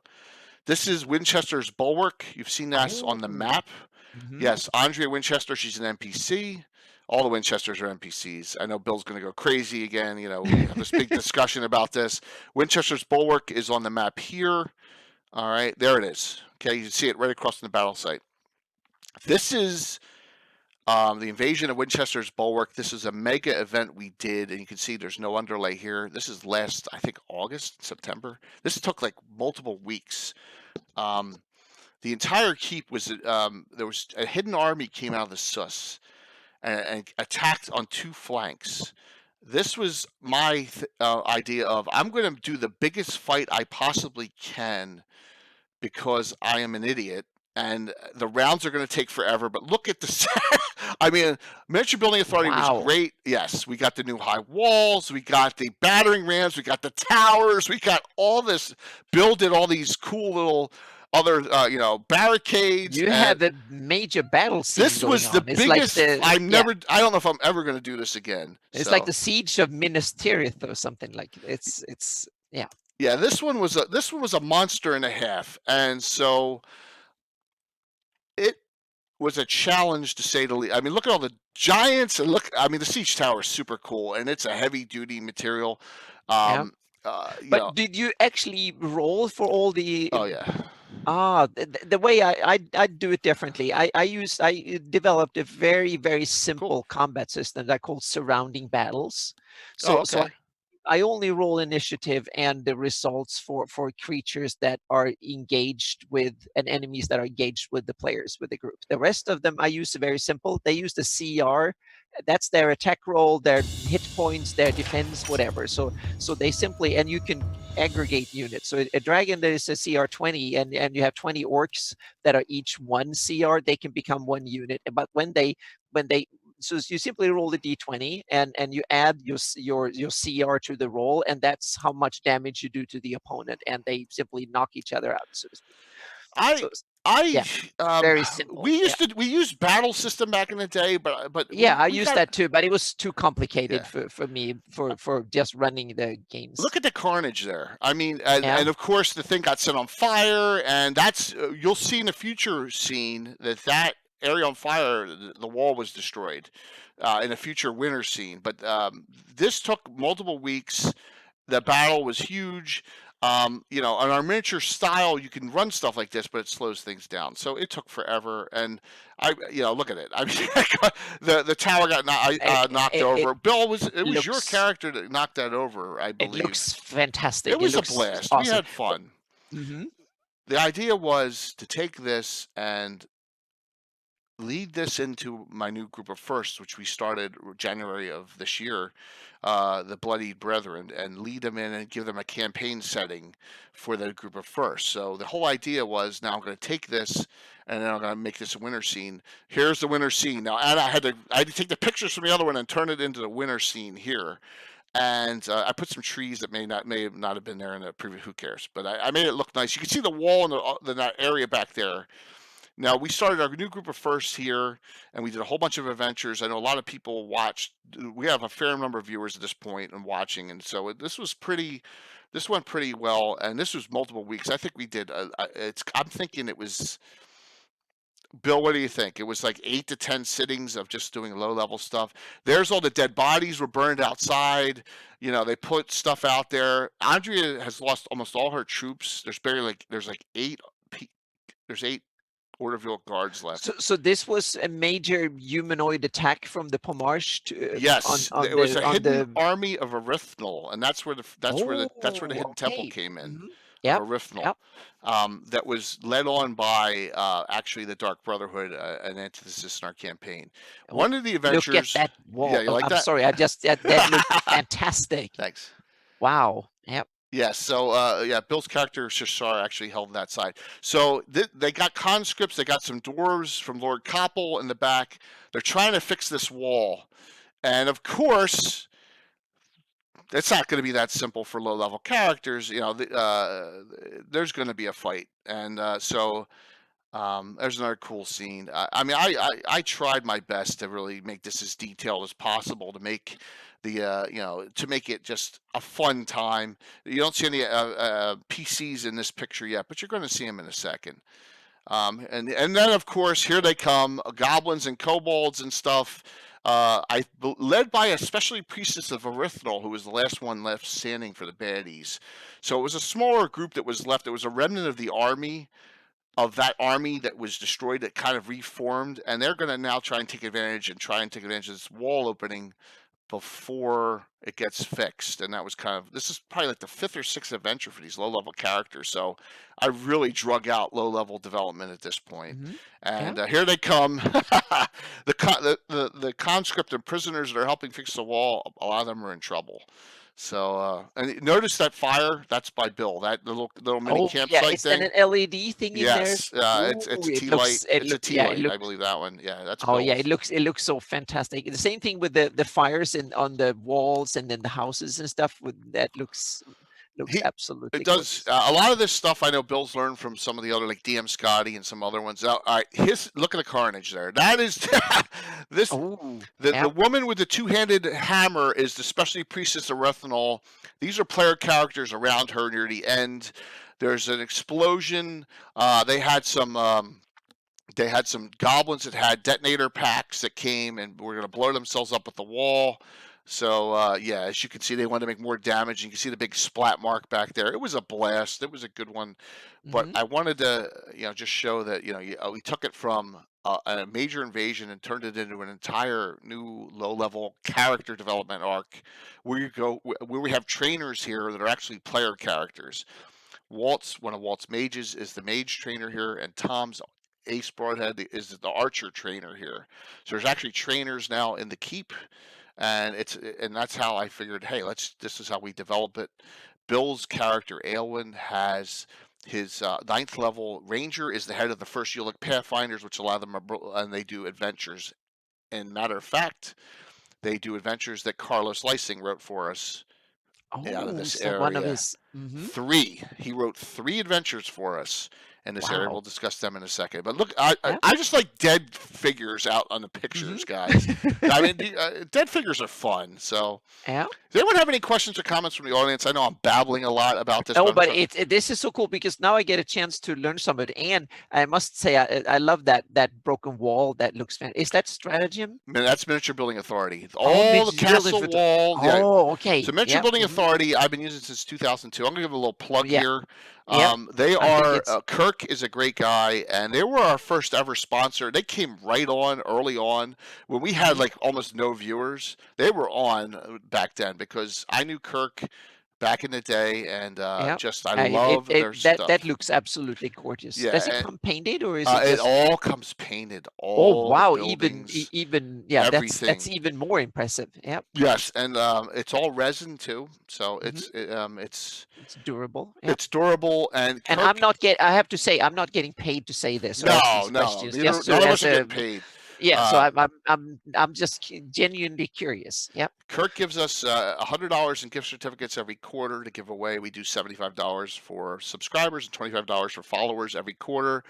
December 12th, I think, is the week after you're here. That is when we're going to do our next Miniature Building Authority. And yeah, the wall's fixed. At the end of the adventure and all that, they end up fixing the wall over. And you can see there's actually an Order of Ulek guard now in the tower as the Order of Ulek people are starting to replenish the area. So that was one of the adventures that we did. And that they ended up fixing the wall. They stopped the advance of the Erythral troops. A little cool thing. But that's one of the keeps that I kind of tried to do staging things, and that was the idea behind that. So something cool to talk about. All right, so let's go back to the big map here. I want to show you the next location, and this is a Bill craft we're going to show afterwards. Okay, so as we scroll down here, back into our area, and we look here, and south of Winchester's Bulwark is Warmonger's Tower. If anyone knows Garth Warmonger, hey, let me see. It's fascinating. Oh, cool, man. Thanks. Thank you so very much. And Gaetano Grendel's going to get to play in some of my adventures at PAX Unplugged coming up. I'm running one on Friday and Saturday morning, and he's going to play in both of them. They're not. One is in the Saltmarsh area, and one is actually in Greyhawk City that we're going to be doing. So at PAX Unplugged. So that'll be cool. Thank you for that comment. I really appreciate it, man. This gives me a chance to just describe what we've done in this area of Ulek. Warmonger's Tower. So Alan says to Bill, I want the highest building that you've ever made. Bigger than Swain's Tower, which is the Tower of Alana, which we'll show again in Altamira. So he wanted the tallest piece of that we have of terrain. And it kind of looks like something out of Lord of the Rings. I think you've seen the pictures of it. So it's a big tower. And Garth Warmonger's a half-orc fighter cleric. He's chaotic good. And he's the guy who's banged everyone in the campaign, and he always talks that way. So he's like, Lady Ralta, I banged Lady Ralta, Yolan, he's kind of, it's a joke, but he's like, but he's a half orc, so, yes. And Bill will be at PAX Unplugged with me, and Walt will be there with me on Friday morning at the Horror and Holes adventure. So Warmonger's Tower is done. Carlos, in the meantime, asked if he could make adventures for me for my campaign. I said, "Oh, hell yeah!" Right? I mean, who doesn't want Carlos Slicing making adventures for you, right? So he did 3 of them called, and we did number 846, Mushroom Blue, then number 850, Warts and All, and then number 862, The Tenebris Deep. All 3 of those. No chance to survive. And they all took place in and around Warmonger's Tower. And he specifically set it up so that's where they were.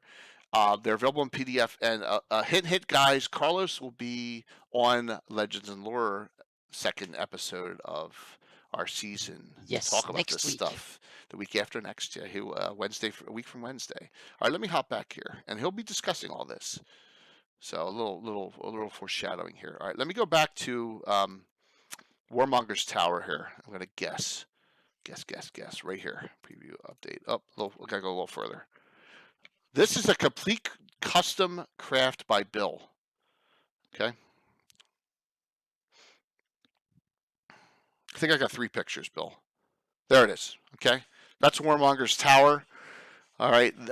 This, I think, is for the Tenebris Deep, that adventure with all the Dark Creepers that drove everyone crazy. The Dark Creepers and the Kenku. But that is the tower, and you can see in a picture there, he's got a flame on top. But Bill made that from scratch, using his Proxon, and it's an unbelievable piece that we have. Yeah, sneak preview goodness, Grendel. We got some stuff. He has a Wyvern mount. So in that group, in the Bloodied Brethren, Alan has a character he thinks he's the son of Garth Warmonger. And every time he goes to confront him, as they get to the tower, Garth's flying off on his Wyvern to go somewhere else. So I haven't allowed that confrontation to happen yet. Tharg is his name. It's Garth spelled backwards. So Tharg thinks that Garth is his father, and he's trying to confront him, but every time Garth flies away. If you see that big red tree, that's a tree from Game of Thrones that Bill did as well. You can see that figure. That's Fiona. That character was created by Rox and Brian Sublime online when we did an NPC discussion. Make me an NPC, and she's that little crazy, like half dryad, half elven character that makes all these things with flowers and stuff. So her tree is right outside Warmonger's Tower, and she does all these custom crafts for us. Oh, there's more Murlocs. So that is Warmonger's Tower. We've done a lot of adventures out of there, and Carlos did 3 of them, and another place in the Principality of Ulek that we just have fun with. I think this is that is the adventure. That is the New God adventure that we were talking about, where we had in Altamira, we had the wedding engagement, and then they came and they found the Murlocs were worshiping a Froggamith, and had to fight the Froggamith. And unfortunately, I don't have any stills of the Froggamith fight, but it's still in the video. Unfortunately, I couldn't put that up in still. So, but that adventure was fairly recent. The New God was number 860, and we're on 864. So this was not that long ago. This was a one-nighter, I believe, a one-shotter. So yeah, Bill does some great stuff. So Mike Disney, what we try and be known for is we are the old school 1E 2E streamers with the terrain and the miniatures, and that's kind of our niche, because you have 5E streamers and you have Theater of the Mind. There's nothing wrong with it, but there's 900,000 of them on Twitch, and this has always been our play style. So that's why I think we've caught on. It's just because of multiple things: the terrain, the story, the old school, and some really great personalities at my table. Well, yeah, you have, and yeah, you also run a persistent, meaning you run a campaign that you can follow the happenings and all that. It's really cool. There's a lot of depth to it. Thank you. And Yep. so this is our current adventure. This is Hellfire Mountain.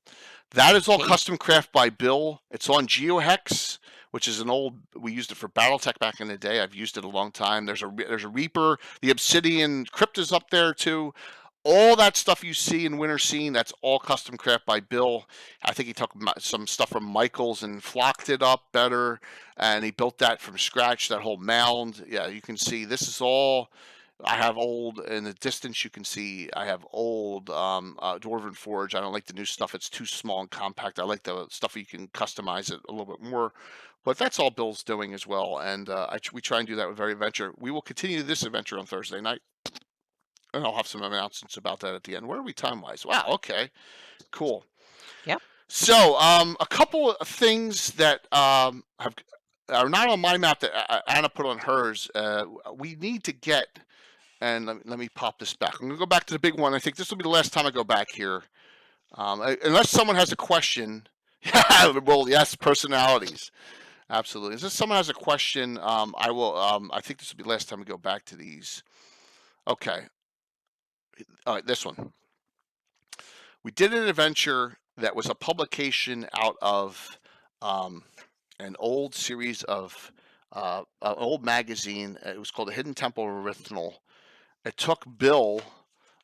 We looked for it for a long time, and Alan Grow actually had it and sent Bill the PDF of it about 2 years ago, before we were even streaming. Before I even had a relationship with Alan, he was kind enough to send Bill his PDF. I finally got the Vortex magazine number 8 that it's in, so I have the hard copy of it. But this was a cool adventure. Like, this is set in Greyhawk. Someone did something in 1993 that was set in Greyhawk. So I said to Anna, I said, well, it's got to be in the Sus Far. So just north of Outpost number 1 is where you placed it, roughly, right? In the Sus? Yeah. Yeah. So this adventure was out of the White Tower. Okay, the White Tower is Herbie the White. That's Alan's character. He's been a character. He's had that character since the early '80s. He has 3 children that adventure in the campaign. He has Hessler. He has Liesel, and he has, oh my God, I'm forgetting the last name of the archer. Bill, help me out. What's the name of the archer? Oh my God. Oh, man, it's going to drive me crazy. So he's got 3 children are actually in adventuring groups.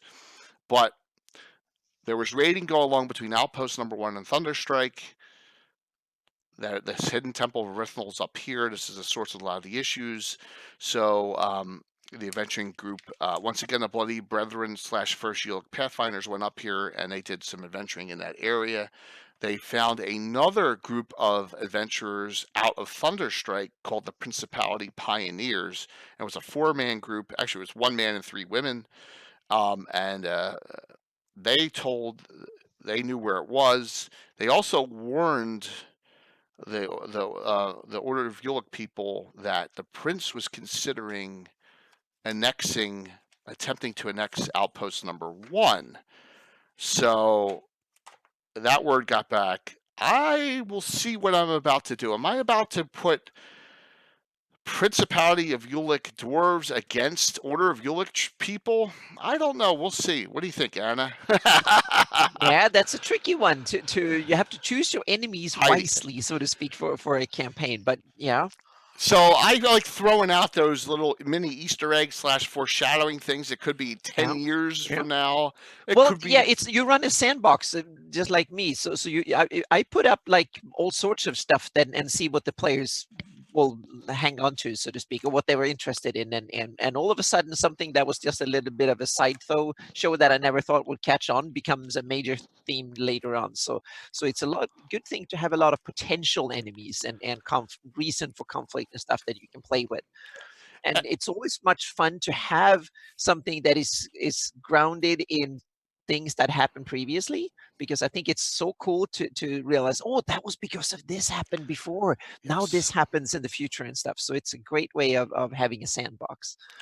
And we talked about this in the previous Gabbin about relationships.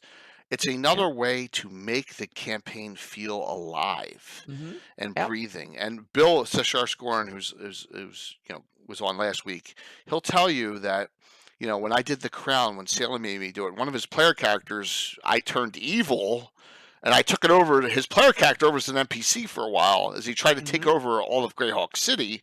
Yeah. That was a 20-year arc.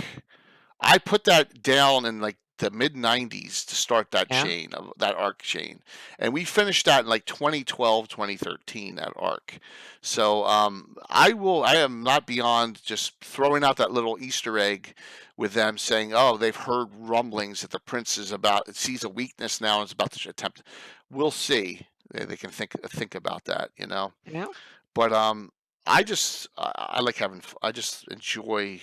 I don't know if it's taunting, but I enjoy. No, but I think it's a well-run sandbox. You should have lots of options and lots of things that you can play with.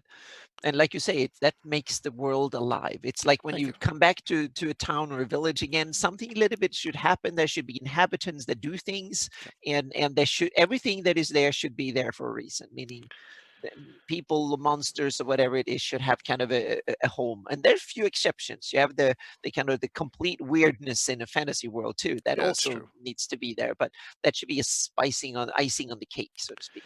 And you can take and I do this all the time, just like I'm doing right now with the adventure we're running. You can take existing, adventures. It's hard. The longer the adventure is, the more tough. And Mike Schlesian brought it up. Rapanathuk.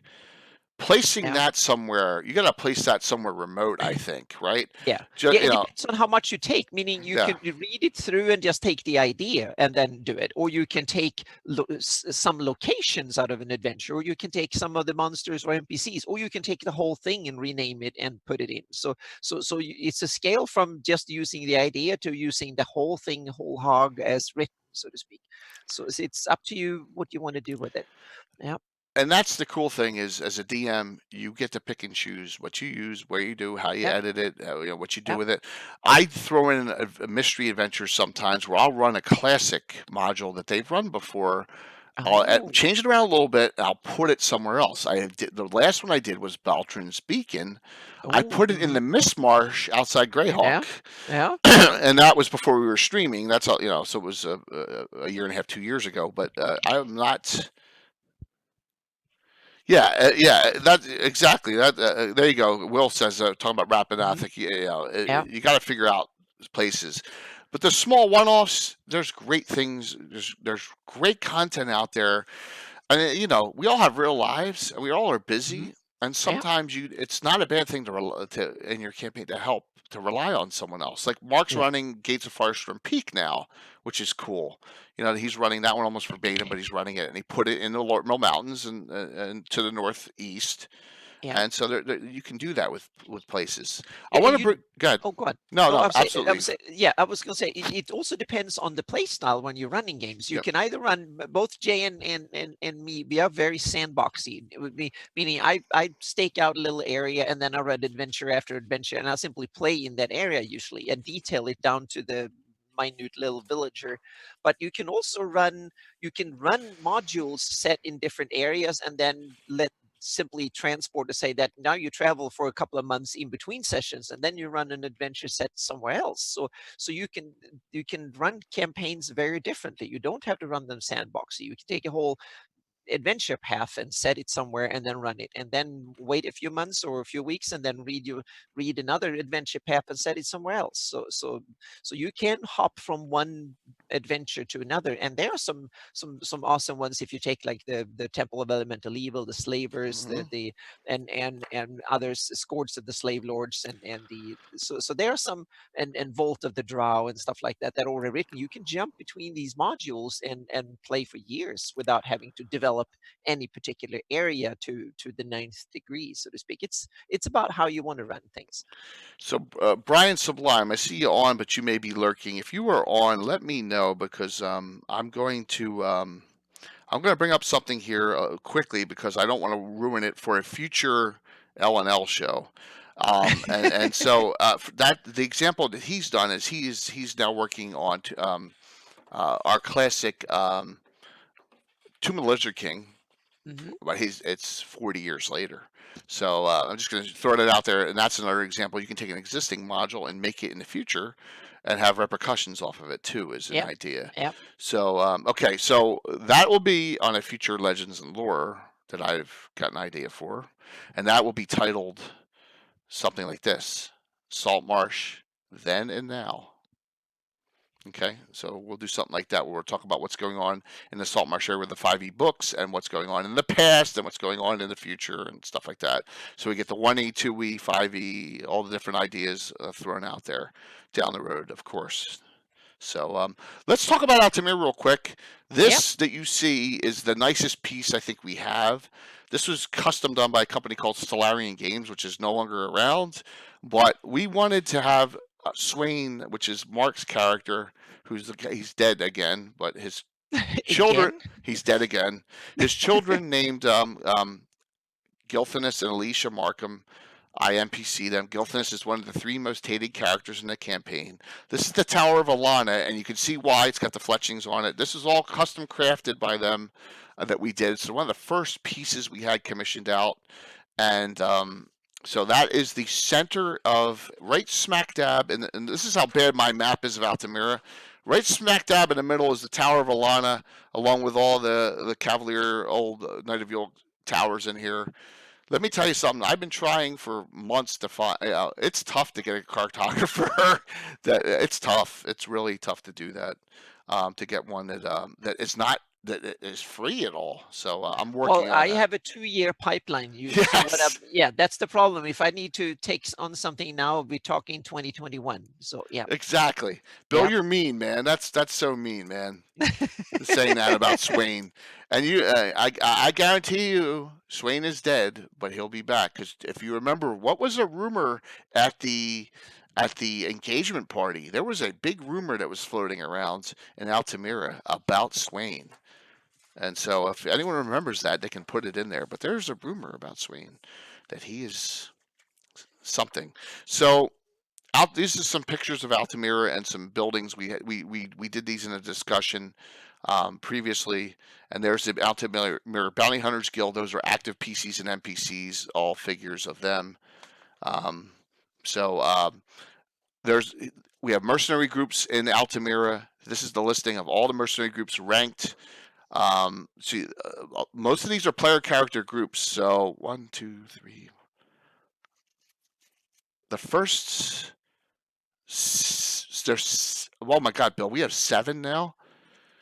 1, 2, 3, 4, 5, 6, 7 of these are player character groups. Oh my God, I didn't even realize that in Altamira.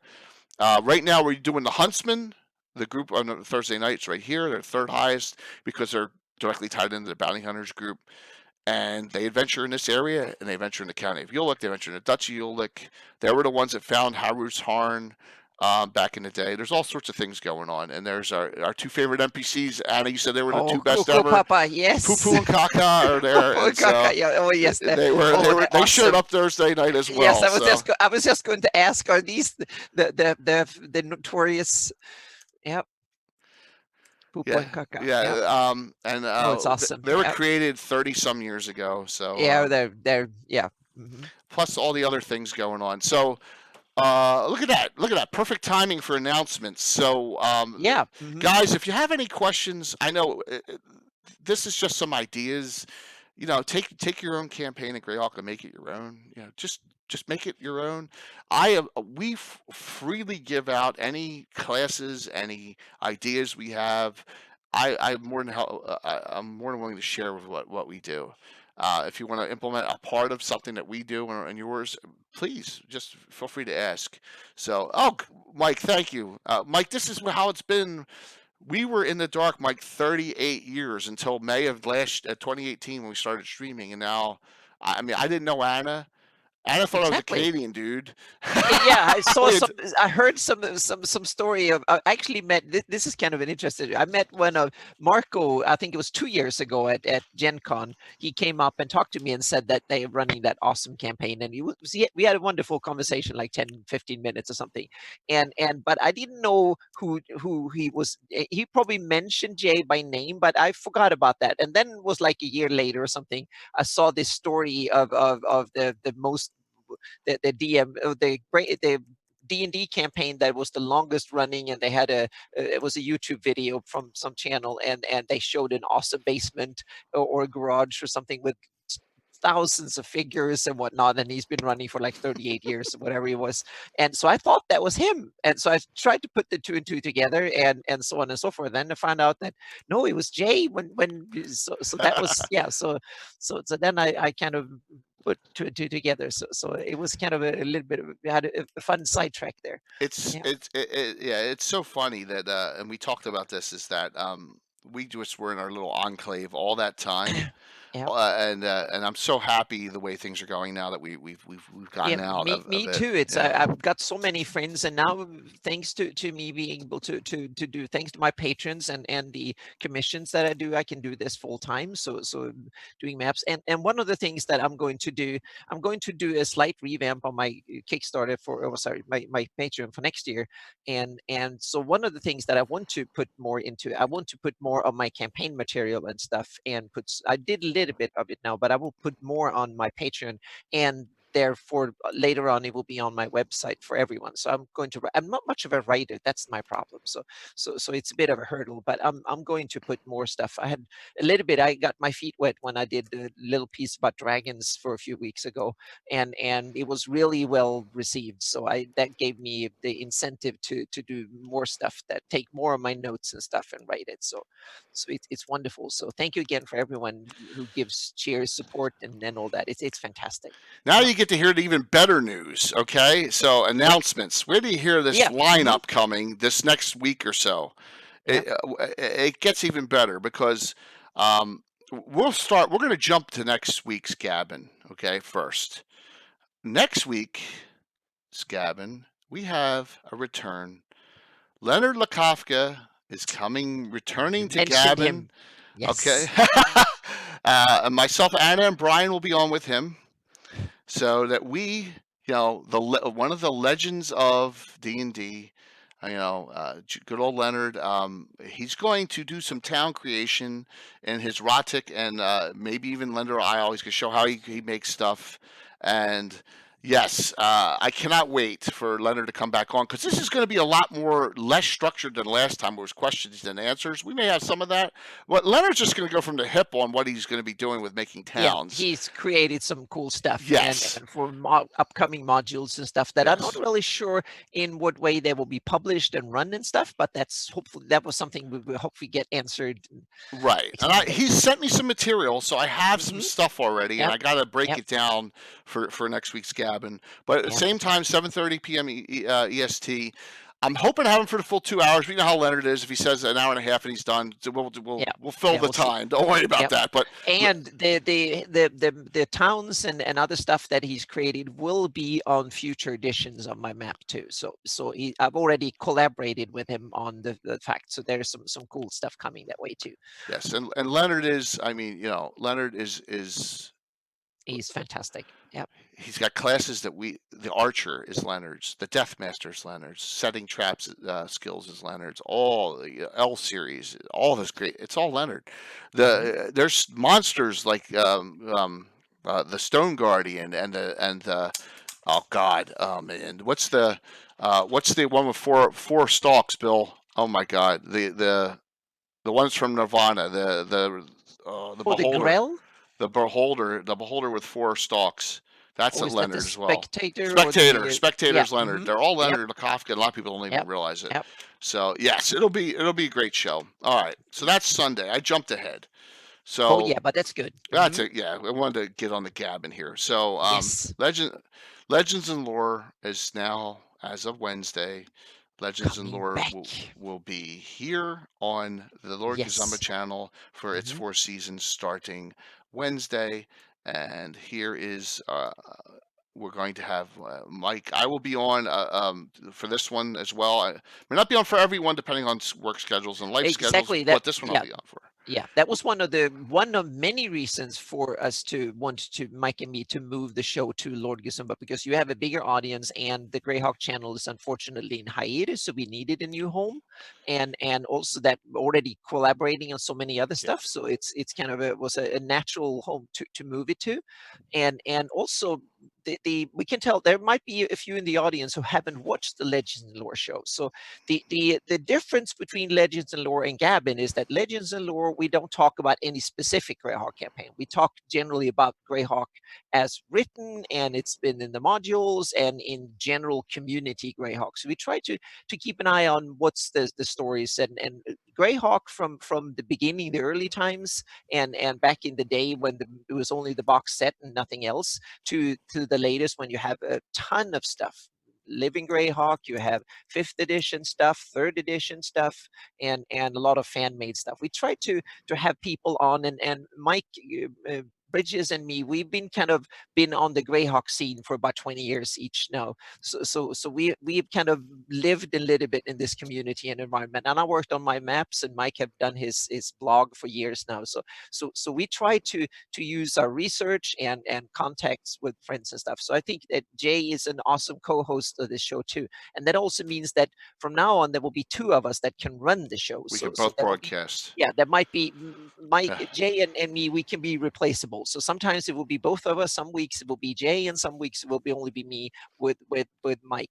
So and then we have guests. Some other weeks we will have guests. The 2 first weeks we will have guests. We will have Alan Grodog Grohe. He is I would say a staple in the Greyhawk community, one of the bastions, and he knows a hell of a lot of cool stuff. So both Mike and Alan, to have them on will be fantastic. So, and we will have a I think it will be a little bit of a too late Halloween. We didn't get in enough for Halloween, so we thought undead would be kind of in season. So we will talk a little bit about undeads, their roles, and what kind of varieties of undeads are there in Greyhawk. Any cool NPCs that are undead that are notable. We have Vecna, for instance, and we have a whole bunch of other cool ones that Tomb of we can Horrors. kind of dig in. Exactly, there's many to dig into. So that will be the first episode of Legends of Lore. We usually run 2 hours. We can go over a little bit if discussions are good.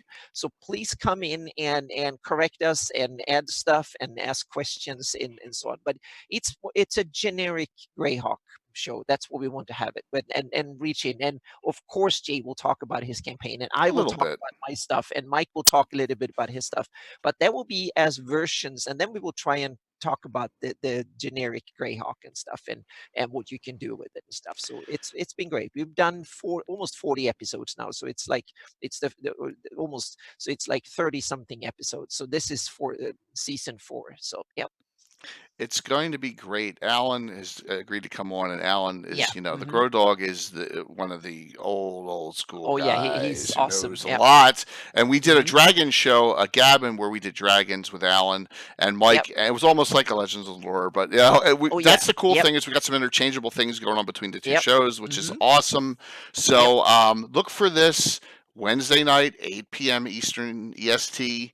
You may see some ads that look eerily similar at the 10 minutes before, but that's because they're on the new channel now. But I guarantee you, Reaper and Stratagem and Miniature Building Authority are going to be very happy for another show that they're going to get their stuff added on to. So we will have a show next week. The original plan was to have every 2 weeks, but thanks to we having cool guests next week, so we have Carlos Lysing of he is one of their awesome publishers with now I forgot. Castle Entertainment is his publishing company, and he's doing Greyhawk module setting Greyhawk adventures that are fantastic. And he's an awesome DM that runs adventures at several conventions throughout the year. So he's fantastic. So he will come on next week, and we will talk about some of his modules, and then we'll see if we can squeeze in some over cool news too. Thanksgiving's going to be a rough week, but the works of Carlos Lysing will be on the 20th. Yeah, and so those are the first 2 set. Yeah, I have some map news to go into next week and the week after too. That my patrons will get some. I'm working on a Patreon post with some new map things, because I'm making progress there too. So that's coming. Super on the cool. Or two. Yep. Well, it just keeps on getting better because we have some even more stuff. So on Thursday, we continue our adventure we're running right now, and it is also, there we go. So we continue that, but I have I put these up on posts if you saw these on Discord and Instagram. I have our giveaway item from Stratagem here. I got a couple of them here. It's the Wolves of Mercia card game, and Hide Your Secret, Claim Your Destiny. These things are super, super hot, and I saw this play tested at Gen Con with Stratagem.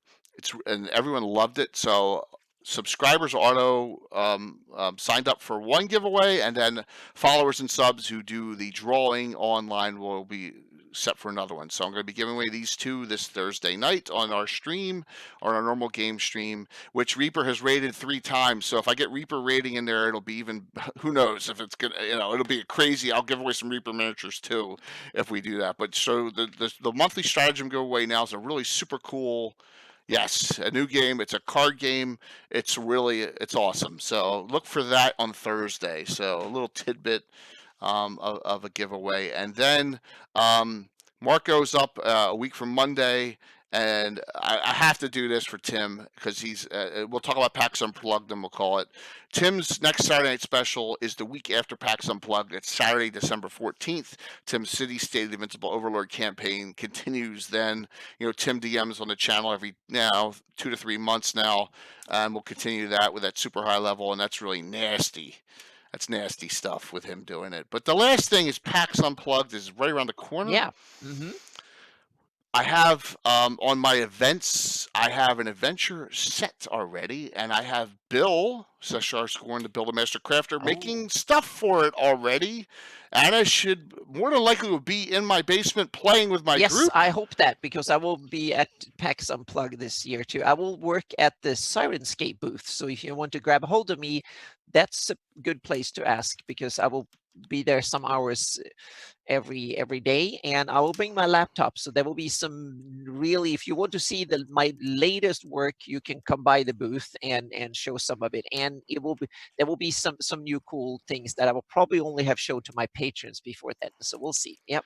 Yes, Anna is working at Sirenscape. Yes, Mike, she is. Yeah, I don't work for them. I'm just helping them for the con. So yeah, they wanted some help for the con. So yeah. Yeah, so that works very well. So the adventure is going to be called The Outcast. It's going to be starting in Altamira and then moving out into probably the Lortmils again, guys.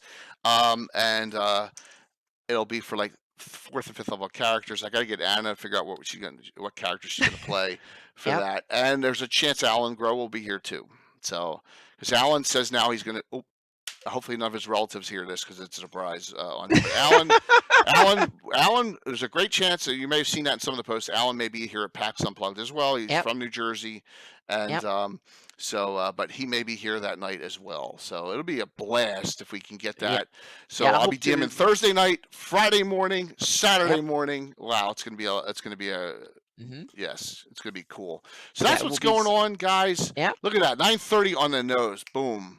I may, if I missed something, I apologize, but thank you all for another great show. Hopefully, we gave you a lot of information about the Lortmil Mountains and the Ulek states as pertains to what I do and as pertains to what Anna has done on her maps.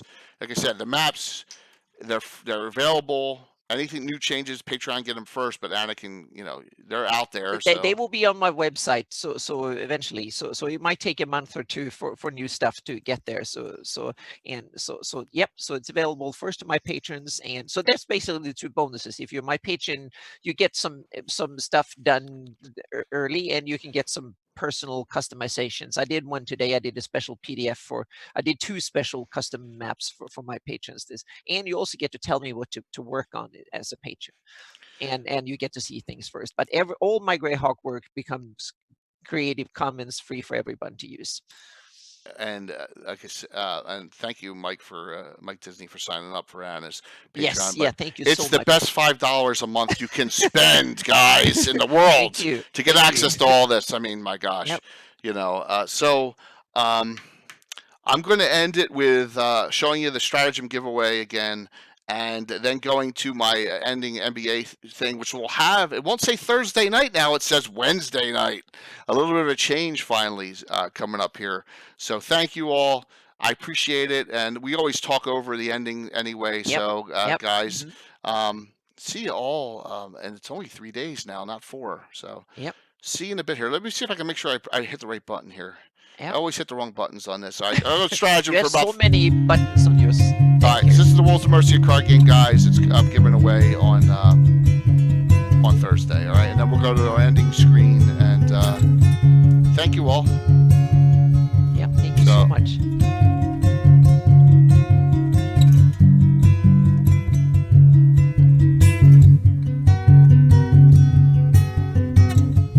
Said it's a fun game. Hey, it looks cool. Yeah. It looks really cool. Yeah. Look at that. Oh, you got some new stuff here. Yes. Perfect. Yep. See you Wednesday night, 8 p.m. for the premiere of Legends of the Lord and the Lord Kazama channel. Yep. See you then.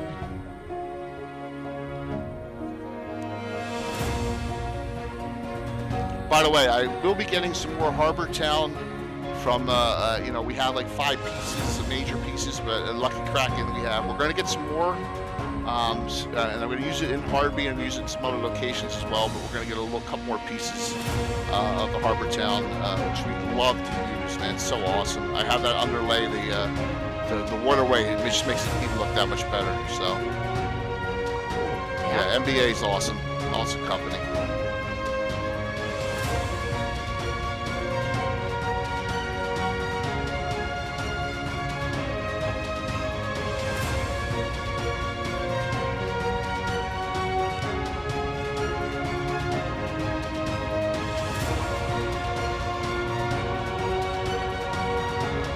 There's they call me, Tim. Hey, is that the first time you talked all night, man? No, it's one little comment. Yeah, one little comment.